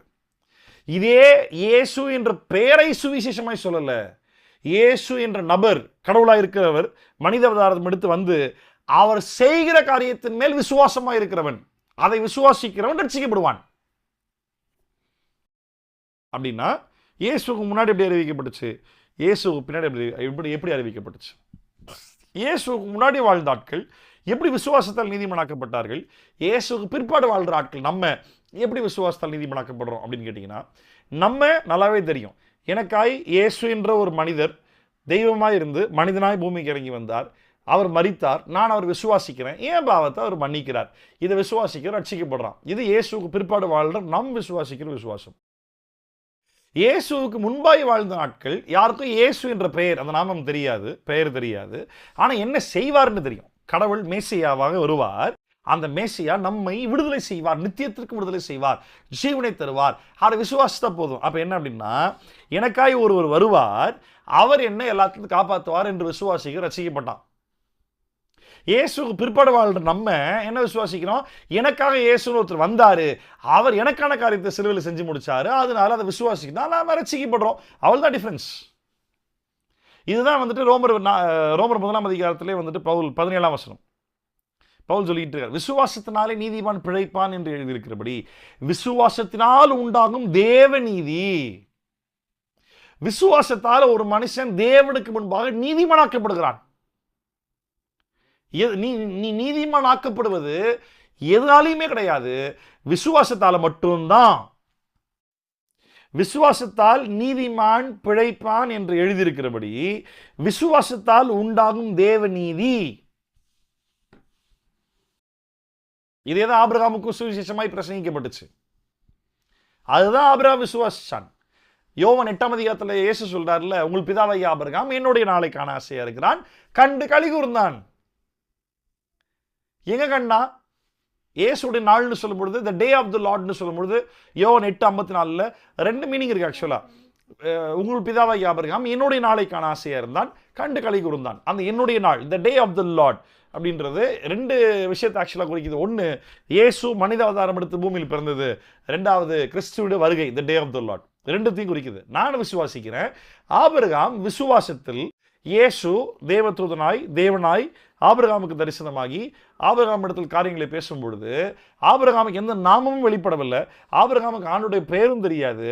ஆனா கடவுள் மனித அவதாரம் எடுத்து பூமிக்கு வருவார், அவருடைய மரணம் உயிர்த்தெழுதல் நிமித்தமாய் ரட்சிக்கப்படுவார்கள், ரட்சிக்கப்படுகிறவர்களை அவர் மறுபடியும் சேர்த்துக் கொள்ளும்படிக்கு மறுபடியும் வருவார் அப்படின்பது நண்பன் சிநேகிதனாய் ஆபிரகாமுக்கு தேவன் கண்டிப்பா சொன்னாரு. அதை ஆபிரகாம் விசுவாசித்தான், அது அவனுக்கு நீதியாக எண்ணப்பட்டுச்சு. அதே விசுவாசத்தை நாமும் விசுவாசிக்கிறோம், அதனால நாமும் நீதிமானாக்கப்பட்டிருக்கிறோம். ஆபிரகாம் விசுவாசித்த அதே விசுவாசத்தை சுவிசேஷத்தின் வழியாய் நாமும் விசுவாசித்தபடினால், நமக்கு முன்பாகவே ஆபிரகாம் விசுவாசித்தபடினால் நாம் ஆபிரகாமின் சந்ததி என்று சொல்லப்படுகிறோம். இதேதான் சகைய வீட்டில் நடந்தது. இயேசு சொன்னார்ல, இவன் விசுவாசிச்சான், அதனால இன்றையிலிருந்து இவனும் ஆபிரகாமின் குமாரன் தானே. என்ன அர்த்தம் அதுக்கு? ஆபிரகாம் விசுவாசத்தால் நீதிமனாக்கப்பட்டான், அதே போல இவனும் அந்த மேசியாவாகிய கிறிஸ்துவை விசுவாசித்தான், அவனும் நீதிமனாக்கப்பட்டான். அதுதான் பவுல் இங்க சொல்லிட்டு இருக்கிறாரு. விசுவாசத்தினாலே நீதிமான் பிழைப்பான் என்று எழுதியிருக்கிறபடி விசுவாசத்தினால் உண்டாகும் தேவ நீதி, நல்ல கவனி, எல்லாருக்கும் கிடையாது, விசுவாசத்திற்கென்று, விசுவாசிக்கிறவர்களுக்கென்று, இல்லாட்டி விசுவாசத்திற்கென்று அந்த சுவிசேஷத்தினால் வெளிப்படுத்தப்பட்டது. அப்ப சுவிசேஷம் என்று சொன்னாலே அது விசுவாசத்திற்குரியதுதான். அதனாலதான் நம்ம விசுவாசிகள் என்று சொல்லப்படுகிறோம். அது கிரியை சம்பந்தப்படுத்தியது கிடையாது. கிரியை செய்தவர் அவர், அவர் கிரியை மேல் விசுவாசம் உள்ள விசுவாசிகளாகிய நாம். இதுதான் காஸ்பல். இதுல எந்த கிரியையும் கிடையாது. எத்தனை பேர் ஆமென் சொல்வீங்க? ஸோ காஸ்பல் பத்தி பேசியிருக்கார் இல்ல. இப்போ இந்த காஸ்பல்ல வந்து விசுவாசியாதவனுக்கு என்ன நடக்கும் அப்படின்றத தொடர்ந்து நம்ம அடுத்த வாரம் பார்ப்போம். நம்ம